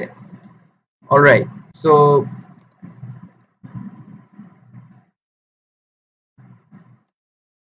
আমি একটু ওয়েট করি আপনাদের জন্য, আপনাদের কোনো প্রশ্ন থাকলে একটু কাইন্ডলি বলবেন। আমরা এখন একটা প্রবলেম নিয়ে আলোচনা করব, এবং প্লিজ যারা এখানে আছেন তারা আমাকে কমেন্ট সেকশনে একটু রিপ্লাই করবেন। আমরা একটা হাইপোথেটিক্যাল সিনারিও নিয়ে কথা বলতে চাই, এবং হাইপোথেটিক্যাল সিনারিওটা কেমন? হাইপোথেটিক্যাল সিনারিওটা হচ্ছে যে আমরা একটা কান্ট্রির কথা বলছি, যে কান্ট্রিটার নাম এক্স, এবং আমরা বলছি যে annual production of food grain, rice to be very specific, is 35 million tons in that country of X. Suddenly, a pandemic attacks the country, and the low-income people are in a risk of getting trapped. আমি দুঃখিত, এখানে sentence ভুল আছে, getting trapped in food scarcity. হ্যাঁ, তো we need to ensure that people don't suffer much in terms of food security. এখন আমাকে কেউ কি একটু বলতে পারেন যে কোনো ধরনের থিওরি আছে কিনা যেটা সোশ্যাল সায়েন্সে, ইকোনমিক্সে, ডেভেলপমেন্টে এক্সিস্ট করে, যেটা এই ধরনের একটা প্রবলেমকে বা এই ধরনের একটা সিচুয়েশনকে অ্যাড্রেস করে? আমি আপনাদের কাছ থেকে এই কমেন্টটা আশা করছি। কেউ একজন এটার সলিউশন দিলে খুব খুশি হব। আমাকে একটু বলবেন, আমি আবার মানে পুরো জিনিসটা বাংলায়ও একবার বলি, আপনারা সবাই শুনেছেন, তাও একবার বলছি যে আমরা একটা দেশের কথা চিন্তা করছি যেই দেশে ৩৫ মিলিয়ন টন খাদ্যশস্য উৎপাদিত হয়, স্পেসিফিক্যালি রাইস বা ভাত অথবা ধান। এবং সাডেনলি হঠাৎ করে একটা প্যান্ডেমিক সেখানে অ্যাটাক করেছে, এবং ওয়ার্ল্ড ওয়াইড যেহেতু অ্যাটাক করেছে, এই এক্স কান্ট্রিতেও সেটার প্রভাব পড়েছে। এখন সেখানে যে নিম্ন আয়ের মানুষরা, সেই নিম্ন আয়ের মানুষেরা এখন খাদ্য নিরাপত্তার ক্ষেত্রে একটা ঝুঁকির মুখে রয়েছে। তো এই ধরনের সমস্যাকে অ্যাড্রেস করে এই ধরনের কোনো তত্ত্ব আপনার সোশ্যাল সায়েন্স, অর্থনীতি বা অথবা উন্নয়ন অধ্যয়ন, স্বাস্থ্য অর্থনীতি যারা যেখান থেকে পড়ছেন, তারা এই ধরনের কোনো তত্ত্বের কথা শুনেছেন কিনা যেটা এই সমস্যাকে অ্যাড্রেস করে? আহমদ নাফিস একজন বলছেন যে আচ্ছা, লিকুইডিটি ইনজেকশন, অলরাইট, হতে পারে, হতে পারে। আমি আমার দিক থেকে আরেকটা বলবো, আমি একটু লিকুইডিটি, ওকে, লিকুইডিটি ইনজেকশন একটা হতে পারে। আর আমি একটু একটু অপেক্ষা করি, আপনাদের জন্য ২০-২৫ সেকেন্ড অপেক্ষা করি, আপনারা একটু উত্তর করলে সেটার জন্য অপেক্ষা করা উচিত। আর কেউ কোনো উত্তর দিবেন? লাইভে এটা মানুষকে বলা বেশ মুশকিল। আল্লাহ হয় ধরা যাক যে আমার সামনে আমার জুনিয়ররা যদি থাকতো, একজনকে ধরে বলতাম যে ভাই এই তুমি বলো, হ্যাঁ, তারপর একজন কাচুমাচু হয়ে বলতো যে না ভাই আমি তো পারি না, অথবা আরেকজন বলতো ভাই আমি পারি। ওকে, সো তন্ময় ভাই, thank you. Social safety net for vulnerable people, okay, alright, এটা চমৎকার একটা কথা। অলরাইট, আর আর কি হতে পারে? রেশনিং বাই গভর্নমেন্ট, চমৎকার, হ্যাঁ, থ্যাংক ইউ। উইনি কিংসম্যান উনি বলছেন স্ট্যাগফ্লেশন। অলরাইট, চমৎকার, আপনারা অনেকে রিলেট করছেন, ধন্যবাদ, আপনারা অনেক ধরনের প্রবলেমকে রিলেট করছেন। আমিও একটা ধারণা আপনাদের সামনে দেখাবো, so that we can discuss. হ্যাঁ, আমরা এই ধরনের প্রবলেমকে অ্যাড্রেস করে এরকম একটা থিওরি আমরাও এখানে আলোচনা করব এখন। তো আমরা যাই, আলোচনাটায় যাই। যেমন আমাদের কাছে এই মুহূর্তে আর কোন থিওরি আছে আমরা একটু দেখি। যেমন তন্ময় ভাই যেরকম বলছিলেন যে social safety নেটস for vulnerable people, চমৎকার, সেটা কিভাবে কেন আমরা সাধারণত দিই, কোন থিওরির কারণে আমরা এই জিনিসটা প্রোভাইড করে থাকি। তো দেখি যে theories we have in hand for this problem. তো একজন আছে আমাদের সামনে, ম্যালথুস বা ম্যালথাস এই নামে, উনি 18 শতক, আরো আগে 17 শতকের একজন অর্থনীতিবিদ, এবং উনি মারা গিয়েছেন খুব সম্ভবত 1834 সালে। তো ওইরকম উনি 17 শতক এবং 18 শতক, এই 2 শতকের মধ্যবর্তী সময়টার ইকোনমিস্ট। এবং তিনি আমাদের সামনে বলেছিলেন যে if the food production increases there is no chance of occurring any famine, মানে কোনো ধরনের দুর্ভিক্ষই হবে না যদি আপনার ফুড প্রোডাকশন ঠিক থাকে। মানে আমরা একটা হাইপোথেটিক্যাল কান্ট্রির কথা বলছিলাম যে এই যে দেখাচ্ছি 35 মিলিয়ন টন, এবং ধরা যাক আমরা ওই কান্ট্রিটার জন্য সাধারণভাবে এটা বেশ উদ্বৃত্ত ফসল, আমরা যদি আরো একটু অ্যাজাম্পশন যোগ করি, তো যদি আমরা ম্যালথাসের কথাকে সত্যি বলে ধরে নেই, তাহলে এটা বলবে আমাদের যে কোনো ধরনের দুর্ভিক্ষর সুযোগ নাই। এইটার পরে আপনি এটাকে কি আর্গু করতে পারেন? আচ্ছা, দেখি আরো কিছু উত্তর আছে কিনা। আহ, লিনা যেরকম আমাদেরকে বলছে যে previous buffer stocks if they had maintain surplus, okay, right, buffer stock এখানে একটা কনসেপ্ট এখানে অ্যাড করা যেতে পারে। আলভি বলছে rationing for vulnerable group, extended VGF, right. So অনেকে অনেক রকম কনসেপ্টের কথা বলছেন, আমি জাস্ট এটা ঠিক পিছনের কথাটাই বলছি। আপনারা যে সোশ্যাল সেফটি নেটের আইডিয়াটার কথা বলছেন, ওইটা কেন মানুষজনকে দেওয়া হলো এই ফুড সিকিউরিটির ক্ষেত্রে, সেই জিনিসটা একটু এক্সপ্লেন করার চেষ্টা করছি। যেমন দেখেন যে ম্যালথাস যখন এই কাহিনীটা ঘটালেন তখন অনেকে এটাতে কনভিন্সড, হ্যাঁ, মানে অনেকে তখন বললেন যে বাহ, তাহলে তো খাদ্য উৎপাদন বাড়ালেই আমার দেশে আহ, তাহলে খাদ্য নিরাপত্তা জনিত কোনো সমস্যা হবে না, আমার যারা দরিদ্র মানুষজন আছে তাহলে তো তারা খুব ভালোই থাকবে, হ্যাঁ, তাদের কাছেও খাদ্য যাওয়ার কথা আইডিয়ালি। এখন একটু আমরা চিন্তা করি যে কোন একটা দেশে কোন একটা নির্দিষ্ট অঞ্চলে অথবা বেশ কিছু কিছু নির্দিষ্ট অঞ্চলে খাদ্য প্রডিউসড হয়, সেই সমস্ত জায়গা থেকে আপনার আরো কিছু অঞ্চলে খাদ্যগুলো পৌঁছাতে হবে, তাই না? তো এখানে একটা ট্রান্সপোর্ট ইস্যু আছে। আরেকটা ইস্যু আছে যে আপনার সেই খাদ্য যদি ওই অভাবী অঞ্চলগুলোতে পৌঁছাতে পৌঁছাতে দাম বৃদ্ধি পেয়ে যায়, তাহলে কি আপনার দরিদ্র জনগোষ্ঠী বা যে ভালনারেবল গ্রুপের কথা আপনারা একে একে বলছেন, সেই ভালনারেবল গ্রুপ কি সেটা কিনতে পারবে? তাদের ক্রয় ক্ষমতার মধ্যে থাকবে? এই যে এই চিন্তাটা ২ জন মানুষ করেছিলেন। আরো অনেকে হয়তো করেছেন। আমি ২ জনের লেখা পড়েছি, সেই কারণে বলছি। যেমন একজন হচ্ছেন ডেভিড রিকার্ডো। উনি ম্যালথাসকে চমৎকারভাবে চ্যালেঞ্জ করেছিলেন। উনি বলেছিলেন যে, "ভাই আপনি যে এভাবে বলছেন", উনি একদম এই ভাষণটা ব্রিটিশ পার্লামেন্টে উনার দেওয়ার কথা। উনি পরে শেষ পর্যন্ত এটা দেন নাই। ব্রিটিশ পার্লামেন্টের জন্য উনার একটা স্পিচ রেডি ছিল। সেই স্পিচে উনি অ্যাড্রেস করেছিলেন যে, "ম্যালথাস সাহেব যেভাবে বলেছেন সেভাবে খাদ্য উৎপাদন বাড়ালেই যে মানুষের কাছে সেটা পৌঁছে যাবে এবং মানুষের খাদ্যাভাব দূর হতে পারবে, সেই জিনিসটা সবসময় সত্যি না। সো ডান পাশে যদি আপনি একটু খেয়াল করেন, আপনারা দেখবেন যে অমর্ত্য সেন বলছেন থিওরি অফ এন্টাইটেলমেন্ট। উনি একটা চমৎকার থিওরি দিয়েছেন। তিনি বলছেন যে if the people are not entitled enough they will not be able to get food even if the food are abundant. হ্যাঁ, মানে দে আর অ্যাবান্ডেন্ট বলতে এখানে ফুডের কথা বলছি। তো মানে কি? মানে হচ্ছে যে আপনার যদি খাদ্য প্রচুর পরিমাণে থাকেও মানুষের পারচেজিং পাওয়ার অনেক সময় থাকবে না। মানুষের ক্রয় ক্ষমতার মধ্যে বা বাংলায় এটাকে বলা হয় সত্ত্বাধিকার। মানুষের সত্ত্বাধিকারের মধ্যে যদি আপনি জিনিসটাকে না আনতে পারেন, তাহলে অতিরিক্ত খাদ্য দিয়েও সেটার সুফল আপনি সবসময় পাবেন না। সো একটা হচ্ছে পরিবহনগত ইস্যু এবং আরেকটা হচ্ছে আপনার একই সঙ্গে সেটার ক্রয় ক্ষমতার ইস্যু। সে সত্ত্বাধিকারে নিয়ে আসতে পারলো কিনা, তার নিজের অধিকারে ওই খাদ্যকে নিয়ে আসার ক্যাপাবিলিটি তার আছে কিনা। তো অমর্ত্য সেন চমৎকারভাবে এই এন্টাইটেলমেন্ট থিওরিটা যখন পরবর্তীতে উনি এটা খুব সম্ভবত ১৯৭০ কিংবা ৮০-র দশকে এটা উপস্থাপন করেছিলেন, সে সময় ম্যালথাসের এই কথাটা মোটামুটি ইনভ্যালিড হয়ে যেতে থাকে এবং দেখা যেতে থাকে আসলেই তাই। এবং অমর্ত্য সেন বাংলাদেশের কথাও সেখানে এক্সপ্লেইন করেছিলেন। ১৯৭৪-এর দুর্ভিক্ষের কথা আপনারা হয়তো অনেকেই জানেন।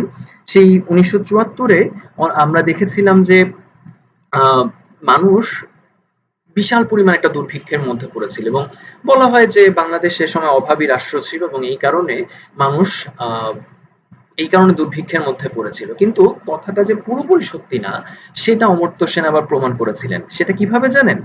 অমর্ত্য সেন বলেছিলেন যে ১৯৭২ এবং ৭৩-এর তুলনায় ৭৪-এ খাদ্য উৎপাদন বাংলাদেশে বেশি ছিল।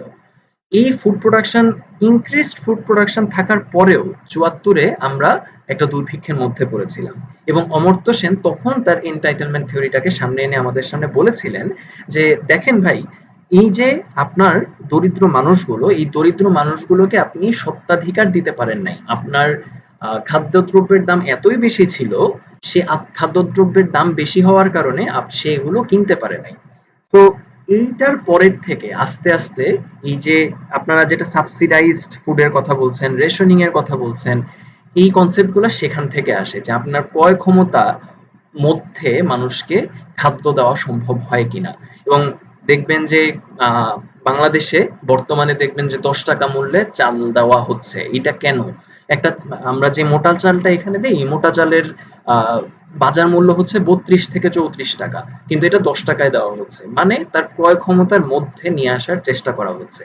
তো এই যে ব্যাকগ্রাউন্ড একটা থিওরি, এই থিওরিটা আপনি আপনার পলিসি মেকিং এ যখন কোনো কম্পিটিশনে যাচ্ছেন সেটা অনেক সময় আপনি উপস্থাপন করতে পারেন। এবং শুধু পলিসি মেকিং কম্পিটিশনের ক্ষেত্রেই না, আপনি যখন চিন্তা করতে পারেন, আপনার যখন দেশের অবস্থা সম্পর্কে আপনি একটু চিন্তা করেন, তখনও আপনি এই থিওরিগুলোর কথা ভাবতে পারেন যে এগুলো কিভাবে সম্পর্কিত। তো সাকিব একটা বড় কমেন্ট করেছেন, আমি একটু পড়ার চেষ্টা করি। Government can buy the total food then distribute it equally among the people in exchange of money so that everyone has enough food to eat. For poor people food price can be lowered. Exactly যে কনসেপ্টের কথা বলছিলাম, thank you Shakib. যে কনসেপ্টের কথা বলছিলাম যে বাংলাদেশে এখন যে সোশ্যাল সেফটি নেট গুলো দেওয়া হয়, তার একটা আছে যে আপনার লোয়ার প্রাইসে খাদ্য দেওয়া হয়, চাল দেওয়া হয় বেসিক্যালি, এবং এর পাশাপাশি আরেকটা কনসেপ্ট আছে যেখানে আমরা ফ্রি দেই। ভিজিএফ এবং ভিজিডি যেরকম বাংলাদেশে আছে, এগুলোতে আমরা ফ্রি সাধারণত খাদ্য দেই। তো এগুলোর রিজনটা কি, রেশনালটা কি, এই জিনিসটা বলার চেষ্টা করলাম। সো আপনি যখন কোনো একটা পলিসি মেকিং কম্পিটিশনে যাবেন, এই ধরনের আইডিয়া আপনাকে অনেক সময় হেল্প করতে পারে। অলরাইট, তো এরপরে যাই।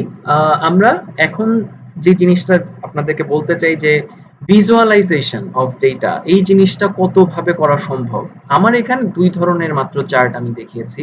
একটা দেখেন যে ইমাজিনারি একটা, ধরা যাক একটা ইমাজিনারি সিচুয়েশনের ডেটা এখানে আছে, যে আপনারা দেখতে পাচ্ছেন এখানে একটা বাম পাশে একটা বার চার্ট আছে, এবং সেই বার চার্টে আমরা দেখতে পাচ্ছি যে ইয়ার ওয়াইজ কোনো একটা দেশে কস্ট অফ ডুইং বিজনেস বাড়ছে। হ্যাঁ, এটা ইমাজিনারি। সো এই সিচুয়েশনটা আমরা এক্সপ্লেইন করতে পারি এরকম গ্রাফের মাধ্যমে। এক পলকে আমি বুঝতে পারলাম। আপনি এই কাজটা কিন্তু টেবিলেও করতে পারতেন, তাই না? একটা টেবিল আকারে ছক করে আপনি দেখাতে পারতেন যে একটা কান্ট্রিতে কস্ট অফ ডুইং বিজনেস কত বেশি, কিন্তু সেখান থেকে আপনার ট্রেন্ডটা বোঝা যেত না, সেটা বাড়ছে কমছে নাকি একটা ইউ শেপে আছে, সেই জিনিসটা আপনি বলতে পারছেন না। আর একটা ইন্টারেস্টিং, যেরকম পাই চার্টের মতো, এটাকে বলা হয় ডোনাট চার্ট, যেটা ডান দিকে আছে। Thank you Sukanta. হ্যাঁ, আমরা স্লাইডটা শেয়ার করব। সুকান্ত, আপনাকে ধন্যবাদ। আমরা এটা ইভেন্ট পেজে, ইকোনমিক স্টাডি সেন্টারের বেসিক ইভেন্ট পেজটাই যদি আপনি থেকে থাকেন, সেখানে আমরা এই স্লাইডটা শেয়ার করে দিব। সমস্যা নেই, আমরা আপাতত এক্সপ্লেইন করি। সো দেখেন যে ডান পাশে যেটা দেখাচ্ছিলাম সেটা হচ্ছে যে আরেকটা ইমাজিনারি ডেটা। ধরা যাক যে RMG export data in x country. হ্যাঁ, যদি আমরা আরএমজি শেয়ারটা দেখি, ধরা যাক এই ব্লু যেই অংশটা, সেই ব্লু অংশটা এই ডোনাট চার্টের একটা বড় অংশ জুড়ে আছে। তো ধরতে পারেন যে এই কান্ট্রিটা আপনি এক্সপোর্ট ওরিয়েন্টেড যদি হয়ে থাকে, সেই এক্সপোর্টের একটা বড় অংশ আরএমজির উপর নির্ভর করছে। তো এইটাকে এইভাবে আপনি ভিজুয়ালাইজ করে করে এক একটা ডেটা যদি আপনি উপস্থাপন করেন আপনার পলিসি মেকিং কম্পিটিশনে, আপনার কেস অনেক স্ট্রং হতে পারে, তাই তো? তো এখন তাহলে আমরা কিছু স্টক আর্গুমেন্ট একটু বোঝার চেষ্টা করি, যে আমাদের কোনো স্টক আর্গুমেন্ট আছে কিনা। কোন কোন ধরনের কনসেপ্ট গুলো সাধারণত আমরা ইউজ করতে পারি। আমরা দেখেন, আমরা এর মধ্যে অমর্ত্য সেনের এন্টাইটেলমেন্ট অ্যাপ্রোচের কথা বলেছি। আমরা একাডেমিক কনসেপ্টের কিছু স্টক একাডেমিক আর্গুমেন্ট বলছি, যেগুলো আপনি আপনার পলিসি মেকিং কম্পিটিশনে ইউজ করতে পারেন চমৎকারভাবে। সো আমি অমর্ত্য সেনের এন্টাইটেলমেন্ট অ্যাপ্রোচের কথা বলেছি। প্রপার্টি রাইটস, এটা অনেক অনেক পলিসি মেকিং কম্পিটিশনের অনেক কেসের সঙ্গে আপনার রিলেভেন্ট হবে। তানজিল এখানে এসছে, থ্যাংক ইউ। জান্নাতুন নূর উনি বলছেন যে this kind of arbitrage needs monitoring of government ইন্টারভেনশনের কথা বলছেন। Thank you. এটাও আরেকটা কথা, যেটা মানে বেসিক্যালি গভর্নমেন্ট ইন্টারভেন করে কি করতে চায়। হ্যাঁ, গভর্নমেন্ট ইন্টারভেন করে এই এন্টাইটেলমেন্ট বা সত্ত্বাধিকারের জিনিসটা বাড়াতে চায়। হ্যাঁ, মানুষের ক্রয় ক্ষমতার মধ্যে কোনো একটা জিনিস নিয়ে আসতে হবে, এই কারণে কাজটা করতে চায়, তাই তো? সো আপনি এটাও চমৎকার ভাবে বলেছেন যে গভর্নমেন্ট ইন্টারভেনশন, এই যে টার্ম গুলো ইউজ করছেন না, এই টার্ম গুলো তো ডেভেলপমেন্ট আর্গুমেন্ট অথবা ইকোনমিক্স এর আর্গুমেন্ট, সেইগুলোকে আপনাকে জোরদার ভাবে উপস্থাপন করতে হবে। তো প্রপার্টি রাইটস এর কথা বলছিলাম, এর পাশাপাশি কোলস থিওরেম আছে। আমাকে একটু কাইন্ডলি কেউ বলবেন যে কোলস থিওরেমের মেইন বেসটা কি? কোলস থিওরেম আমরা যেটা জানি, সেই কোলস থিওরেমের মেইন বেসটা কি, মানে কোন কনসেপ্টের উপর বেস করে কোলস থিওরেম দেওয়া হয়েছিল, সেই জিনিসটা আমাকে একটু কমেন্ট সেকশনে জানান। It would be very helpful for us. এর পাশাপাশি আমি একটা আইডিয়া যেরকম বেশ ইন্টারেস্টিং মনে করি, সেটাকে বলা হয় যে প্যাটার্নালিজম। হ্যাঁ, এখানে 4 নাম্বার যে পয়েন্টটা আছে সেটার নাম হচ্ছে প্যাটার্নালিজম। এই প্যাটার্নালিজম কনসেপ্টটাতে আমরা যে জিনিসটা বলা হয় সেটা হচ্ছে যে একটা কর্তৃপক্ষ পিতার মতো আচরণ করতে পারে। হ্যাঁ, কোনো একটা নীতিকে সে যদি বাস্তবায়ন করতে চায়, ধরা যাক যে আপনি একজন জনগণ, আর আমি ধরা যাক যে সরকার অথবা আমি কর্তৃপক্ষ, যেটাই হই। হ্যাঁ, সো এই কর্তৃপক্ষ বা সরকার হিসেবে আমি পিতার মতো করে একজন বাবা হিসেবে যেরকম পরিবারের অনেক কিছুতে হস্তক্ষেপ করা সম্ভব, অনেক ডিসিশন দেওয়া সম্ভব, ঠিক একইভাবে প্যাটার্নালিজম বলে যে আমি জোরপূর্বক এটা করতে পারি কারণ আমি বেশি বুঝি। হ্যাঁ, মানে প্যাটার্নালিজমের থিওরিটা হচ্ছে এরকম যে একটা সরকার কোনো একটা ডিসিশন আপনার উপর অনেক সময় ইম্পোজ করতে পারে যখন জনগণ এটা চাচ্ছে না, সেরকম একটা মোমেন্টে এটা ইম্পোজ করতে পারে। সেটা কেন করতে পারে? কারণ হচ্ছে যে সেই সরকার অথবা কর্তৃপক্ষ আপনার থেকে অনেক বেশি বুঝে। এটা পাবলিক পলিসি বা পাবলিক ইকোনমিক্স এর খুব জনপ্রিয় একটা আর্গুমেন্ট। তো এই কারণে এটা অনেক ইউজফুল হতে পারে আপনার জন্য। এক্সকিউজ মি, এর মধ্যে আমি একটু কোস থিওরেমের উত্তরটা চাই।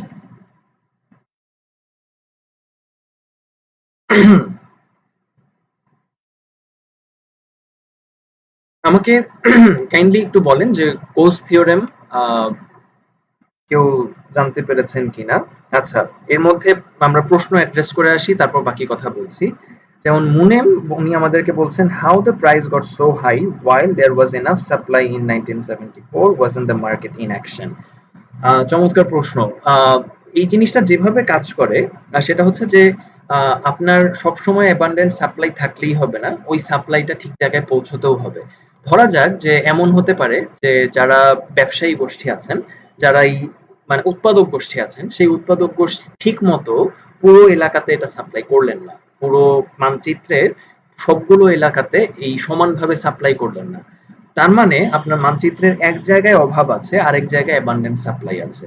তো উৎপাদক গোষ্ঠী ধরা যাক যে এলাকায় আছে, সেই এলাকায় প্রাইস অনেক কম, কিন্তু উৎপাদক গোষ্ঠী যে এলাকায় নাই কিন্তু সেখানে ডিমান্ড অনেক হাই, সেই জায়গায় সাপ্লাইও নাই, ডিমান্ড অনেক হাই, এই কারণে প্রাইসও অনেক হাই। আমি আশা করি বোঝাতে পেরেছি। সো সেই জিনিসটা বা একটা বড় রিজন ছিল 1974 এর এই সাপ্লাই সমস্যা থাকার ব্যাপারটায়। ওকে, সো লিনা আমাদেরকে বলছে যে ইন্টারনালাইজ এক্সটার্নালিটিস। চমৎকার, থ্যাংক ইউ। সো কোজ থিওরেমের একটা বেসিস হচ্ছে যে এক্সটার্নালিটিকে অ্যাড্রেস করতে হবে এবং সেটাকে কত বেশি ইন্টারনালাইজ করা যায়। হ্যাঁ, এবং সেটাকে উনি সলিউশন করেছিলেন কিসের মাধ্যমে, সেই জিনিসটাও একজন বলতে পারেন চাইলে। উনি একটা কনসেপ্টের মাধ্যমে বলেছিলেন যে এক্সটার্নালিটিটাকে সলিউশন করা যায়, এবং পরে অনেক ইকোনমিস্ট সেখানে কন্ট্রিবিউট করে বলেছেন যে এক্সটার্নালিটিকে সমাধান করার জন্য এই কাজটা করলে অনেক সময় এক্সটার্নালিটির এই ক্ষতিকর দিকটা কাটিয়ে ওঠা সম্ভব হয়।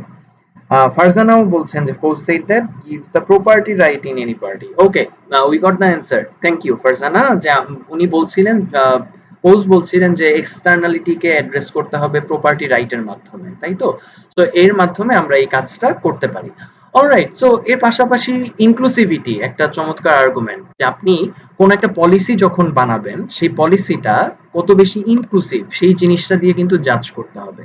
মানে আপনি শুধু একটা পলিসি সাজেশন দিলেন ব্যাপারটা তাই না, সেইটা সমাজের কোন কোন স্ফিয়ারের মানুষকে অ্যাড্রেস করে। ধরা যাক ধনীদেরকে সেটা হেল্প করছে, গরিবদেরকে কি হেল্প করছে?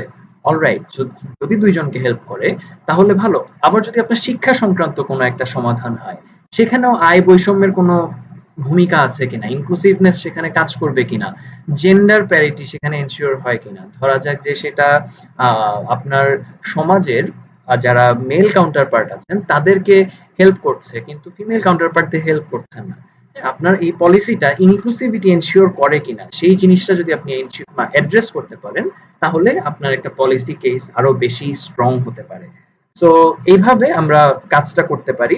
আর এর পাশাপাশি আমরা দেখি ইনকাম ডিসপ্যারিটি। আপনি যে পলিসিটা দিচ্ছেন সেই পলিসি ইনকাম ডিসপ্যারিটিকে অ্যাড্রেস করছে কিনা, অথবা এমন হতে পারে যে আপনি কোনো একটা ব্যাকগ্রাউন্ড বলতে চাচ্ছেন যে কোনো একটা দেশের অবস্থা কেমন, এবং সেটার জন্য কোনো একটা পলিসি সাজেশনের ব্যাকগ্রাউন্ড হিসেবে আপনি দেখাতে চান যে এখানে ইনকাম ডিসপ্যারিটি আছে।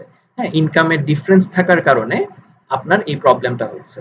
এবং এর পাশাপাশি কস্ট মিনিমাইজেশন, এটা বিজনেস কম্পিটিশনে ইউজ করা যেতে পারে, এটা পলিসি মেকিং এও ইউজ করা যেতে পারে। আমরা সরকার হিসেবে যদি একটা পলিসি সাজেশন বাস্তবায়ন করতে চাই, তাহলে আমার প্রথম দায়িত্ব কি? প্রথম দায়িত্ব হচ্ছে যে সবচেয়ে কম খরচে সবচেয়ে ভালো কোয়ালিটিটা এনশিওর করা, তাই না?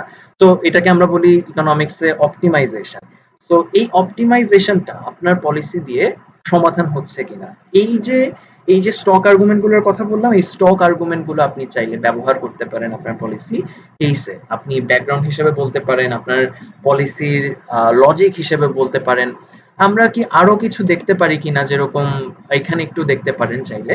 আমরা আরো বেশ কিছু আহ, এখানে দিয়েছি, লিস্ট দিয়েছি। যেমন মার্জিনাল কস্ট একটা চমৎকার কনসেপ্ট, ডিমান্ড শিফট, এই এক্সাম্পলটা নিয়ে আমরা একটু পরে আলোচনা করছি। ফুড সিকিউরিটি নিয়ে বেশি আলোচনা করছি দুইটা কারণে। একটা হচ্ছে যে এটা এখনের সিচুয়েশনের সঙ্গে অনেক বেশি রিলেভেন্ট, আর দুই হচ্ছে এটা আমার একটু স্ট্রেংথের জায়গা, কারণ আমি এখন কাজ করছি যে প্রতিষ্ঠানে, সেখানে এই ফুড এবং এর পাশাপাশি পভার্টি ইকোনমিক্স এর যে ডাইনামিক্সটা, সেই যে ডাইনামিক্সটা নিয়ে আমরা অনেক কাজ করি। তো এই কারণে আমার জন্য অ্যাড্রেস করা বেশি সুবিধা সেটা। তো এই কারণে করছি দুইটাই। আহ, আচ্ছা, এর পাশাপাশি সাপ্লাই শিফট, গভর্নমেন্ট ইন্টারভেনশন, যেটা আপনারা একজন একটু আগেই বলেছেন, ইম্প্যাক্ট অফ ট্যাক্সেস, আপনি ট্যাক্সিং করতে পারেন কিনা, ইউনিভার্সাল বেসিক ইনকাম, এই জিনিসটা একটা চমৎকার পলিসি আর্গুমেন্ট, এবং সোশ্যাল সেফটি নেট, যেটা আপনারা এখান থেকে বলেছেন যদি ট্রেড পলিসি হয় সেখানে কম্পারেটিভ অ্যাডভান্টেজের কনসেপ্টটা ইউজ করা যেতে পারে। আমাকে অল্প কথায় একটু যদি কম্পারেটিভ অ্যাডভান্টেজের আইডিয়াটা বুঝিয়ে দিতে পারেন তাহলে আহ, একটু আমার জন্য হেল্প হয়। অলরাইট, সো তানভীর মাহতাব আমাদেরকে প্রশ্ন করছে যে is cost minimisation the same as profit maximisation? অনেক ক্ষেত্রে, সো এটা তো ওই ম্যাথটা, তাই না? সো বেসিক্যালি আমরা জানি যে profit is equal to total revenue minus total cost. এখন টোটাল রেভিনিউ এবং টোটাল কস্টের ডিফারেন্সটা বড় কিভাবে কত বেশি করতে পারেন সেটা তো আপনার দুইটা ভ্যারিয়েবলের উপরই নির্ভর করছে। আপনি টোটাল রেভিনিউ যদি এটাকে ধরেন, এই টোটাল রেভিনিউটা যত বেশি হবে এবং একই সঙ্গে কস্টটা যত কম হবে তত বেশি আপনার প্রফিট থাকবে। তো এমন তো কেস হতে পারে অনেক সময় যে টোটাল রেভিনিউটা কম না, কস্টটা আপনি মিনিমাইজ করলেন, সেটাই আপনার প্রফিট পুরোপুরি ম্যাক্সিমাইজ না হলেও অনেকখানি ম্যাক্সিমাইজড হবে। But yes, you are right in terms of profit maximization. আমরা সবসময় বলি যে কস্ট মিনিমাইজ করা আমাদের জন্য একটা দায়িত্ব, এর পাশাপাশি কিন্তু টোটাল রেভিনিউটাও বাড়তে হবে, তাই তো? অলরাইট, সো কম্পারেটিভ অ্যাডভান্টেজের থিওরিটা আপনাদের কাছে একটু জানতে পারলে আমার জন্য সুবিধা হতো। এর পাশাপাশি অপরচুনিটি কস্ট, এটা খুব ফ্রিকোয়েন্টলি ইউজ করা যেতে পারে। যে কোনো পলিসি সাজেশন যখন আপনি দিবেন, সেই পলিসির অপরচুনিটি কস্টটা কেমন সেটা বাস্তবায়ন করতে গেলে আপনার অপরচুনিটি কস্ট কেমন হতে পারে, অথবা এক্সিস্টিং যে পলিসি আছে সেই পলিসিটাকে আপনি সরাতে চান কেন, এক্সিস্টিং পলিসিটাকে সরাতে চান কারণ ওইটার opportunity cost of existing is very high. হ্যাঁ, এবং এইটা যদি আপনি বোঝাতে পারেন তাহলেও কিন্তু আপনার আর্গুমেন্ট অনেক বেশি স্ট্রং হয়। তো এইভাবে কিন্তু আপনি আপনার অপরচুনিটি কস্টের আইডিয়াটা এক্সপ্লেইন করতে পারেন। এর পাশাপাশি দেখেন বিজনেস সাইকেল, এইখানে একটা হাইপোথেটিক্যাল সিনারিও আমি এক্সপ্লেইন করার চেষ্টা করি। যেরকম কিছুদিন আগে ইয়েল বিশ্ববিদ্যালয় এবং একই সঙ্গে নর্থ ওয়েস্টার্ন ইউনিভার্সিটির, এই দুটোই খুব নামকরা বিশ্ববিদ্যালয়, আপনারা অনেকেই চিনে থাকবেন। এই দুই ইউনিভার্সিটির বেশ কয়েকজন প্রফেসর মিলে একটা কথা বলছিলেন। ওনারা বলছিলেন যে আপনাদের এই যে আমাদের এই গ্লোবাল প্যান্ডেমিক সিচুয়েশনের সময় একটা বড় রিসেশন চলে এসেছে, সেই রিসেশনের সময়ে আমাদের কি কর্পোরেশন গুলোকে হেল্প করা উচিত, এবং এই জায়গায় সমস্ত পৃথিবীর একটা বড় অংশের দেশ যখন ক্যাপিটালিস্ট আচরণ করছে, এই জায়গায় কেন আমরা সোশ্যালিস্টের মতো আচরণ করব? আমরা বিগ কর্পোরেশনের বেলায় সোশ্যালিস্ট হয়ে যাচ্ছি, এটা কেন হচ্ছে?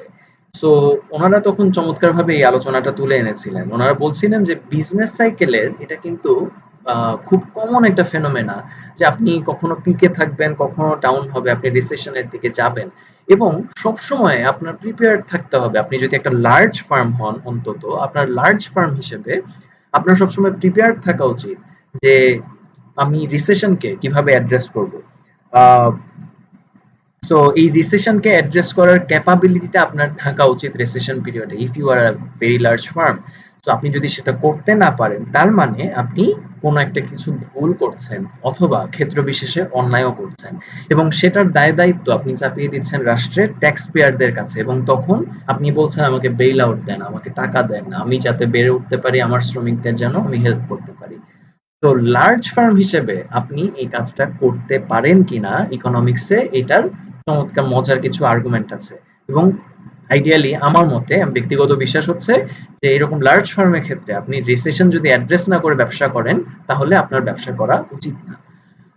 অলরাইট, সো বিজনেস সাইকেল দেখেন একটা পলিসি সাজেশনকে হেল্প করার জন্য অনেক সময় ভূমিকা রাখতে পারে। যেরকম যে আমার কোনো লার্জ কর্পোরেশনকে এখন হেল্প করা উচিত কিনা, এই লার্জ কর্পোরেশন গুলোকে হেল্প করা কি ঠিক, এইটার ব্যাকআপ আর্গুমেন্ট হিসেবে, এটার পেছনের অপোজিশনের আর্গুমেন্ট হিসেবে আপনি বলবেন যে বিজনেস সাইকেলের আর্গুমেন্টটা। সো পলিসি আর্গুমেন্ট কিভাবে রিফিউট করতে হয় সেই জিনিসটাও কিন্তু আপনারা এখান থেকে দেখতে পাচ্ছেন। আহ, আমি কম্পারেটিভ অ্যাডভান্টেজের কনসেপ্টটা আপনাদের কাছ থেকে শিখে তারপর আবার ব্যাক করছি।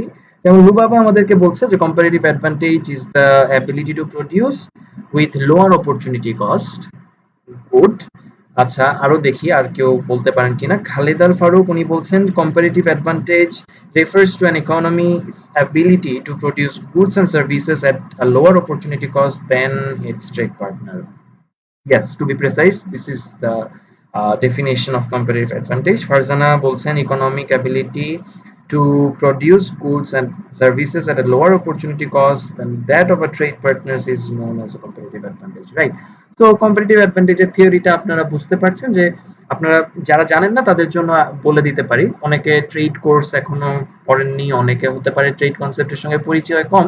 সেই ক্ষেত্রে কম্পারেটিভ অ্যাডভান্টেজটা বলে যে কোনো একটা দেশের তুলনায় কোনো একটা প্রোডাক্ট আমার কেন বেশি প্রডিউস করা উচিত। লাইক ধরা যাক যে আমার বাংলাদেশ হিসেবে আমি যদি গার্মেন্টস বেশি প্রডিউস করতে চাই, কোন আর্গুমেন্টের বেসিসে সেটা করছি? কারণ হচ্ছে আমার কম্পারেটিভ অ্যাডভান্টেজ বেশি, মানে আমার opportunity cost of producing garments is lower than the other country. অন্য একটা কান্ট্রি, ধরা যাক যে আমি হাইপোথেটিক্যালি যদি ইউরোপের কোনো একটা কান্ট্রি, ইউকে এর কথা বলি, ইউনাইটেড কিংডমের টোটালটার কথা বলি, ওই ইউনাইটেড কিংডমে এখন ওরা কেন এটা প্রডিউস করবে না? এখন ওরা এটা প্রডিউস করবে না কারণ তাদের opportunity cost of producing garments is very high এখনের সিচুয়েশনে। আমাদের এখন এই সিচুয়েশনে কম্পারেটিভ অ্যাডভান্টেজের সিচুয়েশনটার ক্ষেত্রে আমরা যদি দেখি opportunity cost is very low. কারণ আমাদের এই উদ্বৃত্ত যে লেবার, আমাদের যে প্রচুর জনশক্তি আছে, সেই জনশক্তিকে ব্যবহার করার জন্য আমাদের অন্যান্য খাতের থেকে এইটায় অপরচুনিটি কস্ট অনেক বেশি কম। হ্যাঁ, সো এইভাবে অপরচুনিটি কস্টের এবং কম্পারেটিভ অ্যাডভান্টেজের আইডিয়াটা দিয়ে আপনি এক্সপ্লেইন করতে পারেন।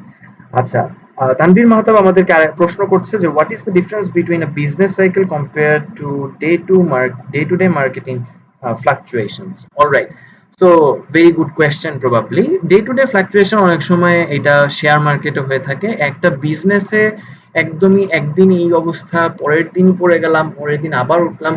ফুড বিজনেসে এটা হওয়াটা আইডিয়াল সিনারিও না। Probably that business has something something is doing something wrong. হ্যাঁ, সো প্রবাবলি সেই ক্ষেত্রে সেই বিজনেসটাকে চিন্তা করতে হবে যে ও আসলে কি ভুলটা করছে।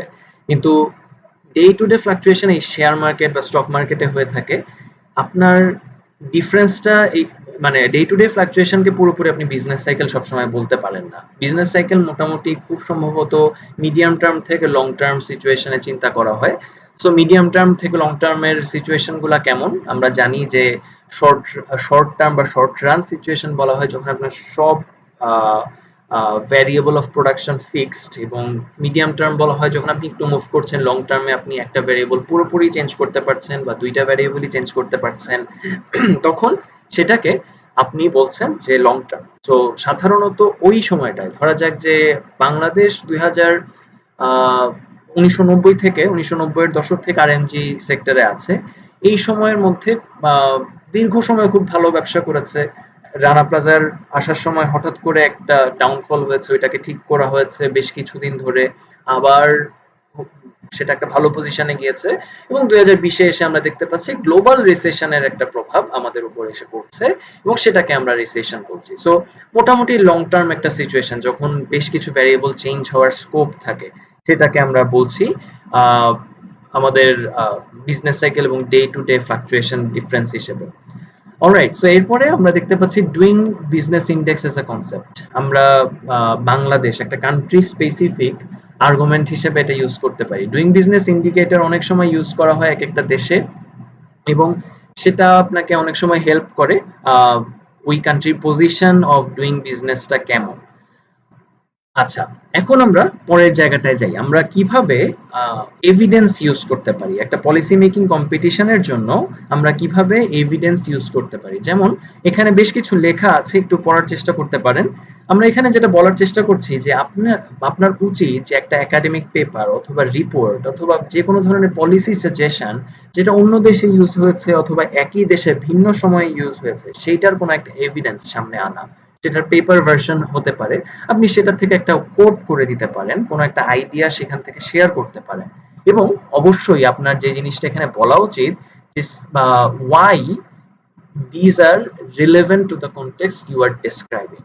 হ্যাঁ, সো আপনার ওই পেপারের সঙ্গে আপনি যে পলিসি সাজেশনস স্টেট করতে চাচ্ছেন সেইটা কেন বেশি রিলেভেন্ট সেই জিনিসটা আপনাকে এক্সপ্লেইন করতে হবে। ধরা যাক আমাদের এখানে একটা সিচুয়েশন আছে, যেমন দেখেন আমরা macro economic policies in a pandemic situation এই জিনিসটার কথা এখানে বলছি। এখানে একটু পড়বেন আপনারা একটু কষ্ট করে, আমি একটু বলার চেষ্টা করছি, হাইলাইট করে দিই, probably it will help.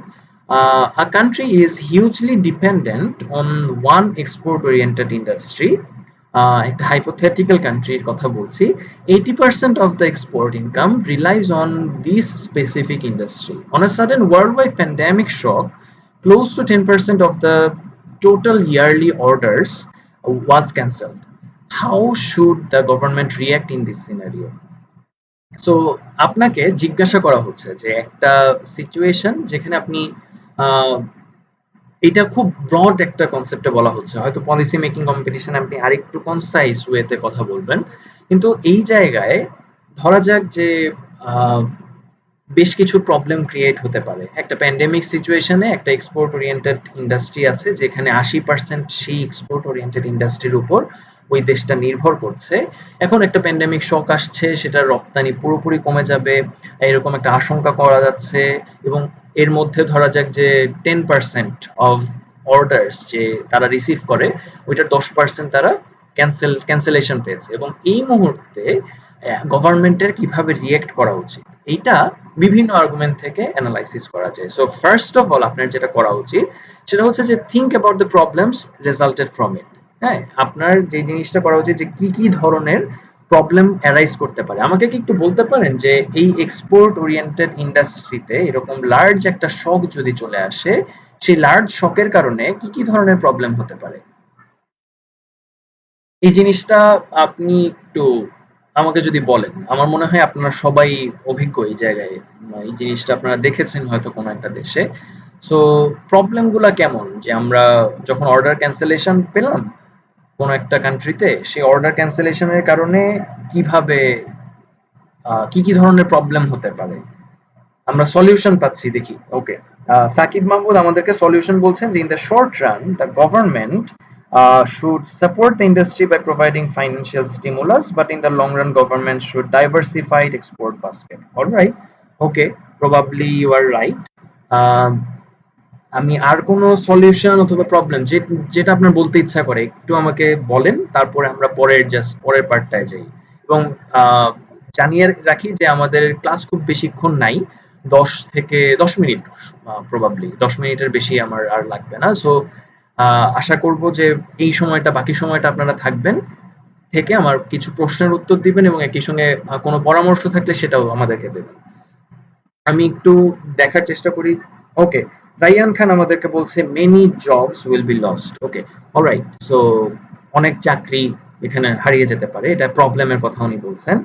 মনস্বিতা Ghosh ব্যবসা সংকটের কথা বলছেন। অলরাইট, সো ব্যবসা খাতে একটা সংকট তৈরি হবে ওই রাষ্ট্রে, এটা একটা প্রবলেম। অলরাইট, আর কি কি ধরনের সমস্যা হতে পারে আমরা একটু দেখি, আমাদেরকে একটু বলবেন যে আর কি কি ধরনের সমস্যা হতে পারে এই জায়গায়। আমরা একটু দেখি আপনারা আর কি কি বলেন। Reduce in gross national income, great, alright, এটা একটা বড় ধরনের প্রবলেমের কথা বলছেন। লুবাবা বলছে unemployment, losing revenues, loan defaults, চমৎকার, বেশ কিছু প্রবলেমের কথা বলছেন। খালেদ আল ফারুক বলছেন the deficit on the balance of payment on current account would further increase. Alright, right, so balance of payment একটা প্রবলেম ক্রিয়েট হতে পারে। তো এটা একটা পাওয়া গেল। আর কোনো প্রবলেম আপনারা বলেন তাহলে ভালো হয়। এখন আপনার প্রবলেম গুলো অনেক আইডেন্টিফাই করেছেন, একজন সলিউশনও বলেছেন। সো ফার্স্টে আমরা কি করলাম, প্রবলেম গুলো লিস্ট করলাম, তাই তো? সো যে কোনো ধরনের প্রবলেম, এই ধরনের সিচুয়েশনের ক্ষেত্রে যখন আপনাকে বলা হবে, কোনো একটা সিচুয়েশন আপনাকে দিয়ে দেওয়া হবে, সেই সিচুয়েশনে আপনার কাছে পলিসি সাজেশন চাওয়া হচ্ছে। তো ফার্স্ট অফ অল আপনাকে যেটা করতে হবে যে কি কি প্রবলেম এখন অ্যারাইজ করছে সেই জিনিসটা এক্সপ্লেইন করতে হবে, রাইট? তো ওইটা এক্সপ্লেইন করার পরে এটার সলিউশন আপনি ভাববেন। আপনি যেসব সলিউশন বলছেন, আপনারা অনেকে এখন সলিউশন দিচ্ছেন দেখি, যেমন তন্ময় ভাই বলছেন আরেকটা সমস্যা ডিফ্লেশন হতে পারে। Alright, remittance will fall, Ehsanur Rahman বলছেন এক্সপোর্ট ওরিয়েন্টেড ইন্ডাস্ট্রির যদি শক আসে সেখানে রেমিটেন্স কি ফল হবে? আরেকটু যদি রিলেট করতে পারেন that will be helpful. Probably আমি রিলেট করতে পারছি না। আর দেখি আলভি যেমন বলছে যে সেই ইন্ডাস্ট্রির মালিকরা যদি বছরে 11-12 বিলিয়ন ডলার পাচার করে থাকে তবে শুরুতেই সেটা নিয়ন্ত্রণ করা, কারণ 10% অর্ডার ক্যান্সেল হওয়ার চেয়েও তো পাচার হওয়া অর্থের পরিমাণ বেশি হতে পারে। ওকে, ভ্যালিড আর্গুমেন্ট প্রবাবলি। যদি সেই পাচার করার তথ্য, সম্পূর্ণ তথ্য আহ, যারা নীতি নির্ধারক তাদের কাছে থাকে, দ্যাটস ফাইন, ওইটা করা যেতে পারে। এটা একটা ইন্টারভেনশন, উনি সলিউশনের কথা বলছেন। অলরাইট, সো আমরা বেশ কিছু প্রবলেমের কথাও পেয়েছি, কিছু সলিউশনও পেয়েছি। তো সলিউশন যখন আমরা বলছি, সেই সলিউশন গুলো আমরা কিভাবে দিই? সাধারণত একটা সলিউশন দেওয়া উচিত কোনো একটা ব্যাকআপ রেখে। আপনি বিভিন্নভাবে ব্যাকআপ দিতে পারেন যে আপনার নিজের কান্ট্রি সেই সমস্যাটা একসময় ধরেন ফেস করেছিল, এই ধরনের একটা সমস্যা। সো এই ধরনের সমস্যা থেকে বের হয়ে আসার জন্য আপনি কি ধরনের এখন সলিউশন দিতে পারেন সেই অভিজ্ঞতার উপর ভিত্তি করে। ধরা যাক যে আপনি সিঙ্গাপুরের কথা বলছেন। হ্যাঁ, তো সিঙ্গাপুরে যেমন সার্স ধরেন অ্যাটাক করেছিল। হ্যাঁ, সার্স একটা প্যান্ডেমিক শক, প্যান্ডেমিক বলবো না, ওই সময় এপিডেমিক বলা যেতে পারে। ওদের অঞ্চলটায় একটা মহামারী দেখা দিয়েছিল। তো সেই সার্স মহামারীতে ওদের বেশ কিছু ম্যাক্রো ইকোনমিক শক হয়েছিল এবং সেটাকে তারা রিকভার করে এসেছে। আপনি চাইলেই গুগল করে সেই রিপোর্ট গুলো দেখতে পারেন যে ওই রিপোর্ট গুলোতে তাদের যে অভিজ্ঞতা, সেই অভিজ্ঞতার ভিত্তিতে এখন তারা কি সলিউশন নিবে এই মুহূর্তে, যখন তারা কোভিড-19 সিচুয়েশনে আছে। সেই কোভিড-19-এ তাদের ওই অভিজ্ঞতা কোনো কাজে আসে কিনা, backed up by academic studies, reports অথবা পলিসি সাজেশনস যেটা তারা প্রয়োগ করেছিল, কোনো একটা ভুল ভুল স্টেপের কারণেও সেটার থেকেও শিক্ষা নেওয়া যেতে পারে, তাই না? সো সিঙ্গাপুর মনে করেন যে সেই সময় যদি কোনো একটা ভুল স্টেপ নিয়ে থাকে যেটার কারণে তাদেরকে সাফার করতে হয়েছিল, সেইটা এখন যদি সলিউশন করা হয়, সেই সলিউশনটা তাদেরকে হেল্প, এখন সেই সলিউশনটা তাদেরকে দেওয়া যেতে পারে। সো এইটা আপনি চাইলে দেখেন, আমি ডান পাশে একটা ডকুমেন্ট দেখাচ্ছি যে socio economic impact of Ebola virus ডিসিজ in West African countries, a call for national and regional containment, recovery and prevention. মানে ওয়েস্ট আফ্রিকান বেশ কিছু কান্ট্রিতে ইবোলা ভাইরাস একসময় অ্যাটাক করেছিল। তো সেই সময় কিন্তু তাদের প্রচুর ম্যাক্রো ইকোনমিক শক দেখা দিয়েছিল, মাইক্রো ইকোনমিক শক দেখা দিয়েছিল। প্রচুর মানুষ মানবেতর জীবনযাপন করেছিল। আমাকে আপনাকে সেটা খুব একটা টাচ করে নাই, আমরা এই কারণে খুব একটা আলোচনা করি নাই। কিন্তু তাদের যে সমস্ত কান্ট্রির ক্যারেক্টারাইজেশন আমাদের সঙ্গে মিলে, ধরেন আমি যদি বাংলাদেশ সিচুয়েশন থেকে সমাধান করি, যদি আমি ধরেন যে নাইজেরিয়া আমাদের মতো একটা দেশ, আমাদের কাছাকাছি, ধরেন আমি যদি অর্থ দিক থেকে চিন্তা করি, ডাইভার্সিফিকেশনের কথা চিন্তা করি, বা আমাদের মতো এক্সপোর্ট ওরিয়েন্টেড, আমরা যেরকম এক্সপোর্ট ওরিয়েন্টেড ওরাও মোটামুটি ওরকম, জিডিপিও মোটামুটি কাছাকাছি, পার ক্যাপিটা জিডিপির কথা বলছি। সো এই ধরনের ক্যারেক্টারাইজেশন যদি আপনি একটু মিলায়ে দেখতে পারেন, সো আপনি বলছেন যে নাইজেরিয়ায় অমুক সময়ে এই ধরনের একটা সিচুয়েশন দেখা দিয়েছিল, তারা ওইভাবে সলিউশন করেছিল। তো আমি আমার দেশে যেহেতু ক্যারেক্টারাইজেশনটা মিলছে, এবং সেই কারণে আমি বলছি যে আমার দেশেও এই সলিউশনটা আমি প্রয়োগ করতে পারি। তো তাদের কিছু একাডেমিক রিপোর্ট, এভিডেন্স, সেই জিনিসগুলো আপনাকে শো করতে হবে। তো এইটা আপনার জন্য খুব ইম্পর্টেন্ট। আমি আরো কিছু কমেন্ট দেখি এখানে আর কি আছে। Because of that country 80% export depends on that sector, it affect all sectors in that country. Okay, very valid argument probably. আপনারা যারা এই কথা বলছেন, যেমন রায়ান বলছে যে government May ensure minimum salary for employees. Alright, so minimum wedge একটা argument আছে ইকোনমিক্সে, ম্যাক্রো ইকোনমিক্সে এটা অনেক ইউজ হয়, লেবার ইকোনমিক্সে ইউজ হয়। সো মিনিমাম ওয়েজ আর্গুমেন্টের কথা আপনি ইউজ করতে পারেন, কিন্তু ওই যে যেটা বললাম যে সাইট করেন, হ্যাঁ, আপনার এভিডেন্সকে সাইট করেন, কোনো একটা রিপোর্ট, একাডেমিক স্টাডিকে সাইট করে বলেন যে কেন আপনি এই কথাটা বলছেন। আমি কি একাই এই কথাটা বলছি, নাকি আরো অনেকে এটা বলেছে, আরো বিজ্ঞ লোকজনও বলেছে? তো সেটা আপনাকে পলিসি সাজেশন দিতে হেল্প করতে পারে। এখন আমরা দেখি যে আর কি কি করা যেতে পারে একটা পলিসি মেকিং কম্পিটিশনে আমার কেস স্ট্রং করার জন্য। আর কি করা যেতে পারে? You can conduct quantitative and qualitative surveys. আপনি সার্ভে কন্ডাক্ট করতে পারেন ছোট করে। আপনি তো ম্যাসিভ অ্যামাউন্টের সার্ভে করতে পারবেন না, কিন্তু আপনি যেটা করতে পারবেন সেটা হচ্ছে যে কিছু আপনার বন্ধু সার্কেলে কিছু সার্ভে করলেন, সেখান থেকে আপনি কিছু একটা ধারণা পাবেন। হ্যাঁ, তারপরে আপনি বড় কোনো একটা একাডেমিক ইনস্টিটিউশনের বড় একটা জায়গা জুড়ে সার্ভে করলেন। যারা যে বিজনেস কম্পিটিশনে পার্টিসিপেট করে তারা এটা খুব অনেক সময় ফ্রিকোয়েন্টলি করে। ধরা যাক যে কোনো একটা দ্রব্য, আমি বলতে পারি, ধরা যাক আমার কাছে একটা মগ আছে। তো এই মগটা আপনি কত দিয়ে কিনবেন? হ্যাঁ, এই মগটা আপনার সামনে রাখা হলো, রেখে আপনাকে জিজ্ঞাসা করা হলো যে আপনি কত দিয়ে কিনবেন। তো একেকজন একেকটা প্রাইস বলে, হ্যাঁ? যে আমি এইটা আমার কাছে এত ভ্যালু, এইটার ভ্যালুটা আমার কাছে এরকম। তো এরকম বলার পরে একটা সার্ভের আপনি রেজাল্ট পাবেন, হ্যাঁ? একটা এভারেজ প্রাইস পাবেন, ম্যাক্সিমাম একটা প্রাইস পাবেন, মিনিমাম প্রাইস পাবেন। বিজনেস কম্পিটিশনে এটা ফ্রিকোয়েন্ট এবং এর পাশাপাশি পলিসি মেকিং কম্পিটিশনেও এটা করা সম্ভব।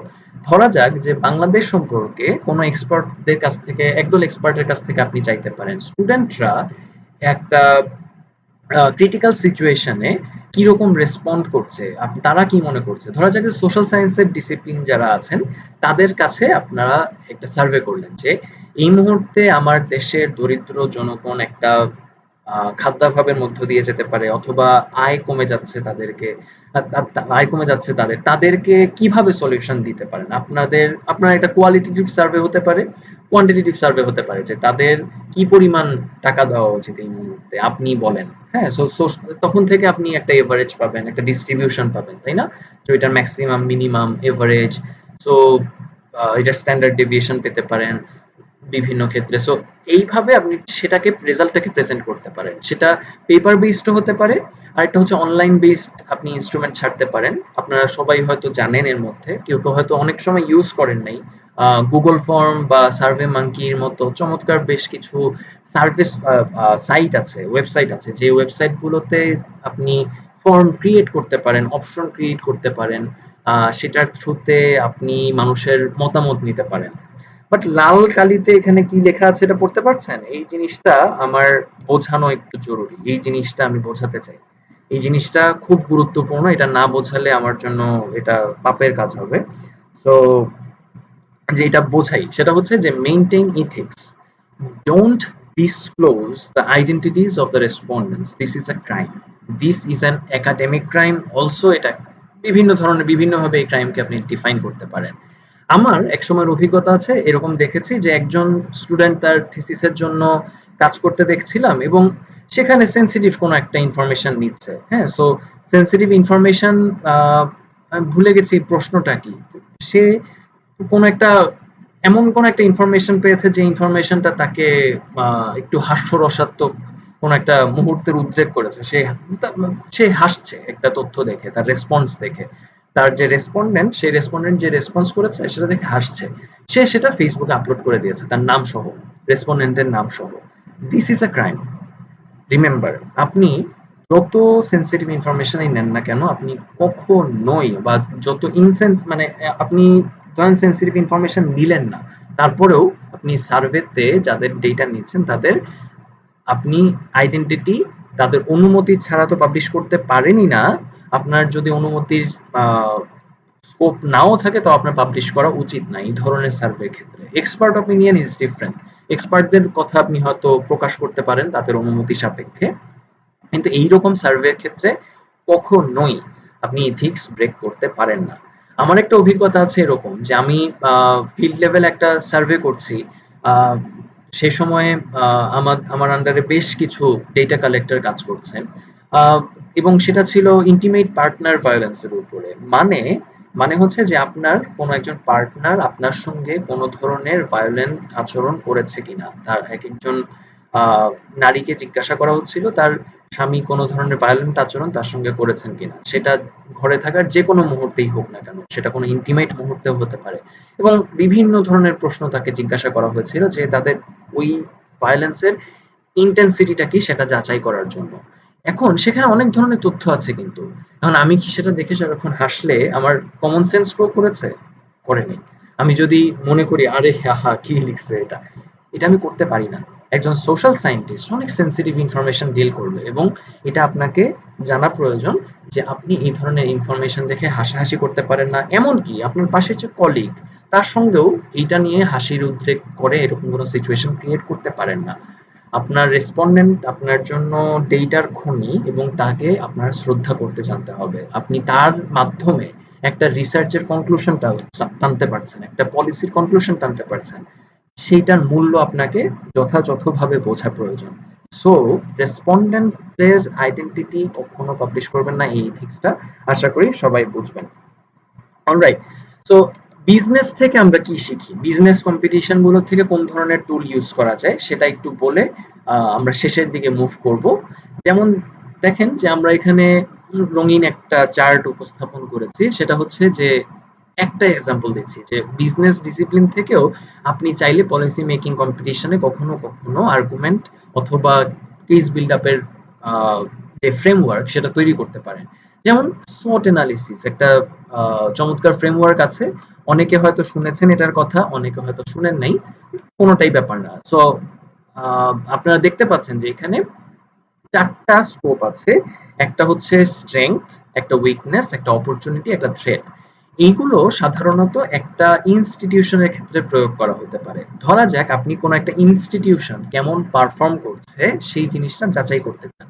আম, ধরা যাক যে বাংলাদেশ ক্রিকেট বোর্ড, হ্যাঁ বাংলাদেশ ক্রিকেট বোর্ডের কোনো একটা, আপনি বেশ কিছু ইনফরমেশন আপনার কাছে আছে, এখন আপনাকে বলা হচ্ছে যে বাংলাদেশ ক্রিকেট বোর্ড কেমন পারফর্ম করছে সেই জিনিসটা আপনাকে এক্সপ্লেন করতে হবে। ইনস্টিটিউশন জাজমেন্ট করার জন্য SWOT অ্যানালিসিস চমৎকার একটা ফ্রেমওয়ার্ক। আপনি ওই প্রতিষ্ঠানের স্ট্রেংথ বলতে পারেন, যেটা ইন্টারনাল স্ট্রেংথ, মানে ওই প্রতিষ্ঠানের অর্গানাইজেশনাল বিহেভিয়ার কেমন, সেটা কি স্ট্রেংথের মধ্যে আছে কিনা, সেই স্ট্রেংথ গুলো এখানে তুলে ধরলেন। উইকনেস, উইকনেসে আপনি বলতে পারেন যে সেই ইন্টারনালি ওই জায়গায় কোন কোন উইকনেস আছে একটা ইনস্টিটিউশনে, হ্যাঁ ওই ধরনের ইনস্টিটিউশনের প্রবলেম গুলো কি কি। অপরচুনিটিস, এটা এক্সটার্নাল, এগুলো আপনি স্ট্রেংথ এবং উইকনেসটা হচ্ছে ইন্টারনাল, অপরচুনিটিস এবং থ্রেট হচ্ছে এক্সটার্নাল। কেমন সেটা, অপরচুনিটিস সাধারণত যাচাই করা হয় যে ধরা যাক Bangladesh cricket board Sri Lankan cricket বোর্ডের কাছ থেকে আরো কিছু অ্যাডভান্টেজ পেতে পারে, আইসিসির কাছ থেকে আরো কিছু অ্যাডভান্টেজ পেতে পারে সামনে, আপনি সেই অপরচুনিটি গুলো আইডেন্টিফাই করলেন, তাহলে আপনি ওই অপরচুনিটি গুলা বুঝলেন। আরেকটা হচ্ছে থ্রেট, সেটাও এক্সটার্নাল, মানে আইসিসি সামনের 2 বা 3 বছর পরে বাংলাদেশের জন্য কি কি থ্রেট নিয়ে আসতে পারে সেই জিনিসটা আপনি জাজ করলেন। সো দেখেন আপনি যখন স্ট্রেংথ বললেন, উইকনেস বললেন, অপরচুনিটি বললেন, থ্রেট বললেন, তখন আপনার একটা পুরো প্রতিষ্ঠানে একটা ফ্রেমওয়ার্ক দাঁড় করানো সম্ভব হলো। আপনি বলতে পারলেন যে একটা প্রতিষ্ঠান কেমন পারফর্ম করছে। এটা বিজনেস ডিসিপ্লিনে অনেক বেশি ইউজ করা হয়। একটা business model strength, opportunity, weakness, threat এইগুলো যাচাই করার মাধ্যমে অনেক সময় এক্সপ্লেইন করা হয়, ইনভেস্টরদের কাছেও করা হয়, অনেক সময় কম্পিটিশন গুলোতেও করা হয়। সো এটা একটা ইউজফুল টুল, এটা আপনি পলিসি মেকিং কম্পিটিশনে অনেক সময় ইউজ করতে পারেন। আমার মনে হয় এই টুলগুলোর সঙ্গে আপনারা পরিচিত হয়েছেন। আর কিছু রিসোর্স আপনাদেরকে বলি, যে আরো কিছু রিসোর্স আপনার মাথা খাটানোর জন্য আপনি আরো কিছু ব্যাপার ইউজ করতে পারেন। সেটা হচ্ছে যেমন এখানে দ্য ইকোনমিস্টের লোগো আছে, তাই বলে শুধু ইকোনমিস্টের কথাই বলছি না, ফাইন্যান্সিয়াল টাইমস প্রবাবলি একটা ইউজফুল জায়গা হতে পারে। এমনকি নিউজ অন্যান্য যেসব সোর্স আছে, ধরা যাক যে আপনি বিবিসি, সিএনএন, বাংলাদেশি পত্রিকা আছে ফাইন্যান্সিয়াল এক্সপ্রেস, যারা অর্থনীতি ভিত্তিক নিউজ ছাপায়, বণিক বার্তা আছে, এরা ছাপায়। সো এই রিসোর্স গুলা আপনি যে কেতাবে পাবেন, তাই না, মানে লেখায় পাবেন। সো আমি যেটা বলতে চাই সেটা হচ্ছে যে dare to argue with the contents, মানে আপনি ইকোনমিস্টের লেখা দেখেছেন বলে ওইটা যে সবচেয়ে সত্যি কিছু, ব্যাপারটা তো এরকম না, তাই না। ফাইন্যান্সিয়াল টাইমসে দেখেছেন একজন বড় ইকোনমিস্ট লিখেছেন, তাই বলে এটা সত্যি সবসময় ব্যাপারটা এরকম না। হ্যাঁ অনেক সময় এটার লুপ হোল আছে, যেটা অথবা উনি হয়তো কোনো একটা প্রতিষ্ঠান, কোনো একটা এন্টিটিকে রিপ্রেজেন্ট করেন দেখে সেই কথাটা বলছেন। আপনি সেটাকে আর্গু করার জন্য একটু ডেয়ার করতে হবে, আপনাকে সাহস করতে হবে। সো তাহলে আপনার অ্যানালিটিক্যাল ক্যাপাবিলিটি আরো বেশি গ্রো করবে। গুগল স্কলার যেটা কি কারণে ইউজ হবে, সাধারণত আপনার একাডেমিক যদি জার্নাল বা রিপোর্ট আপনি খুঁজতে চান, Google Scholar is there for you. এর পাশাপাশি বই পড়ার চেষ্টা করতে পারেন, বা আমাদের অনেকের এখন বই পড়ার অভ্যাস অনেক কমে গেছে, সোশ্যাল সোশ্যাল মিডিয়ার কারণে আমরা অনেক বেশি এঙ্গেজ থাকি, সেখানে বইয়ের পড়ার সময় আমরা অনেক কম দিই। বই, মুভি এগুলো আপনারা পড়তে পারেন social science related. Economic study সেন্টারের পেজে আমি দেখেছি ওরা খুব চমৎকার একটা বুক লিস্ট তৈরি করেছে। আমি একটু বড় করে এখানে এটা দেখাই, প্রবাবলি এটা হেল্পফুল হতে পারে। আহ, এরকম একটা লিস্ট ওদের পেজে আপনারা পাবেন, আমি ওইখান থেকেই সেটা নিয়েছি।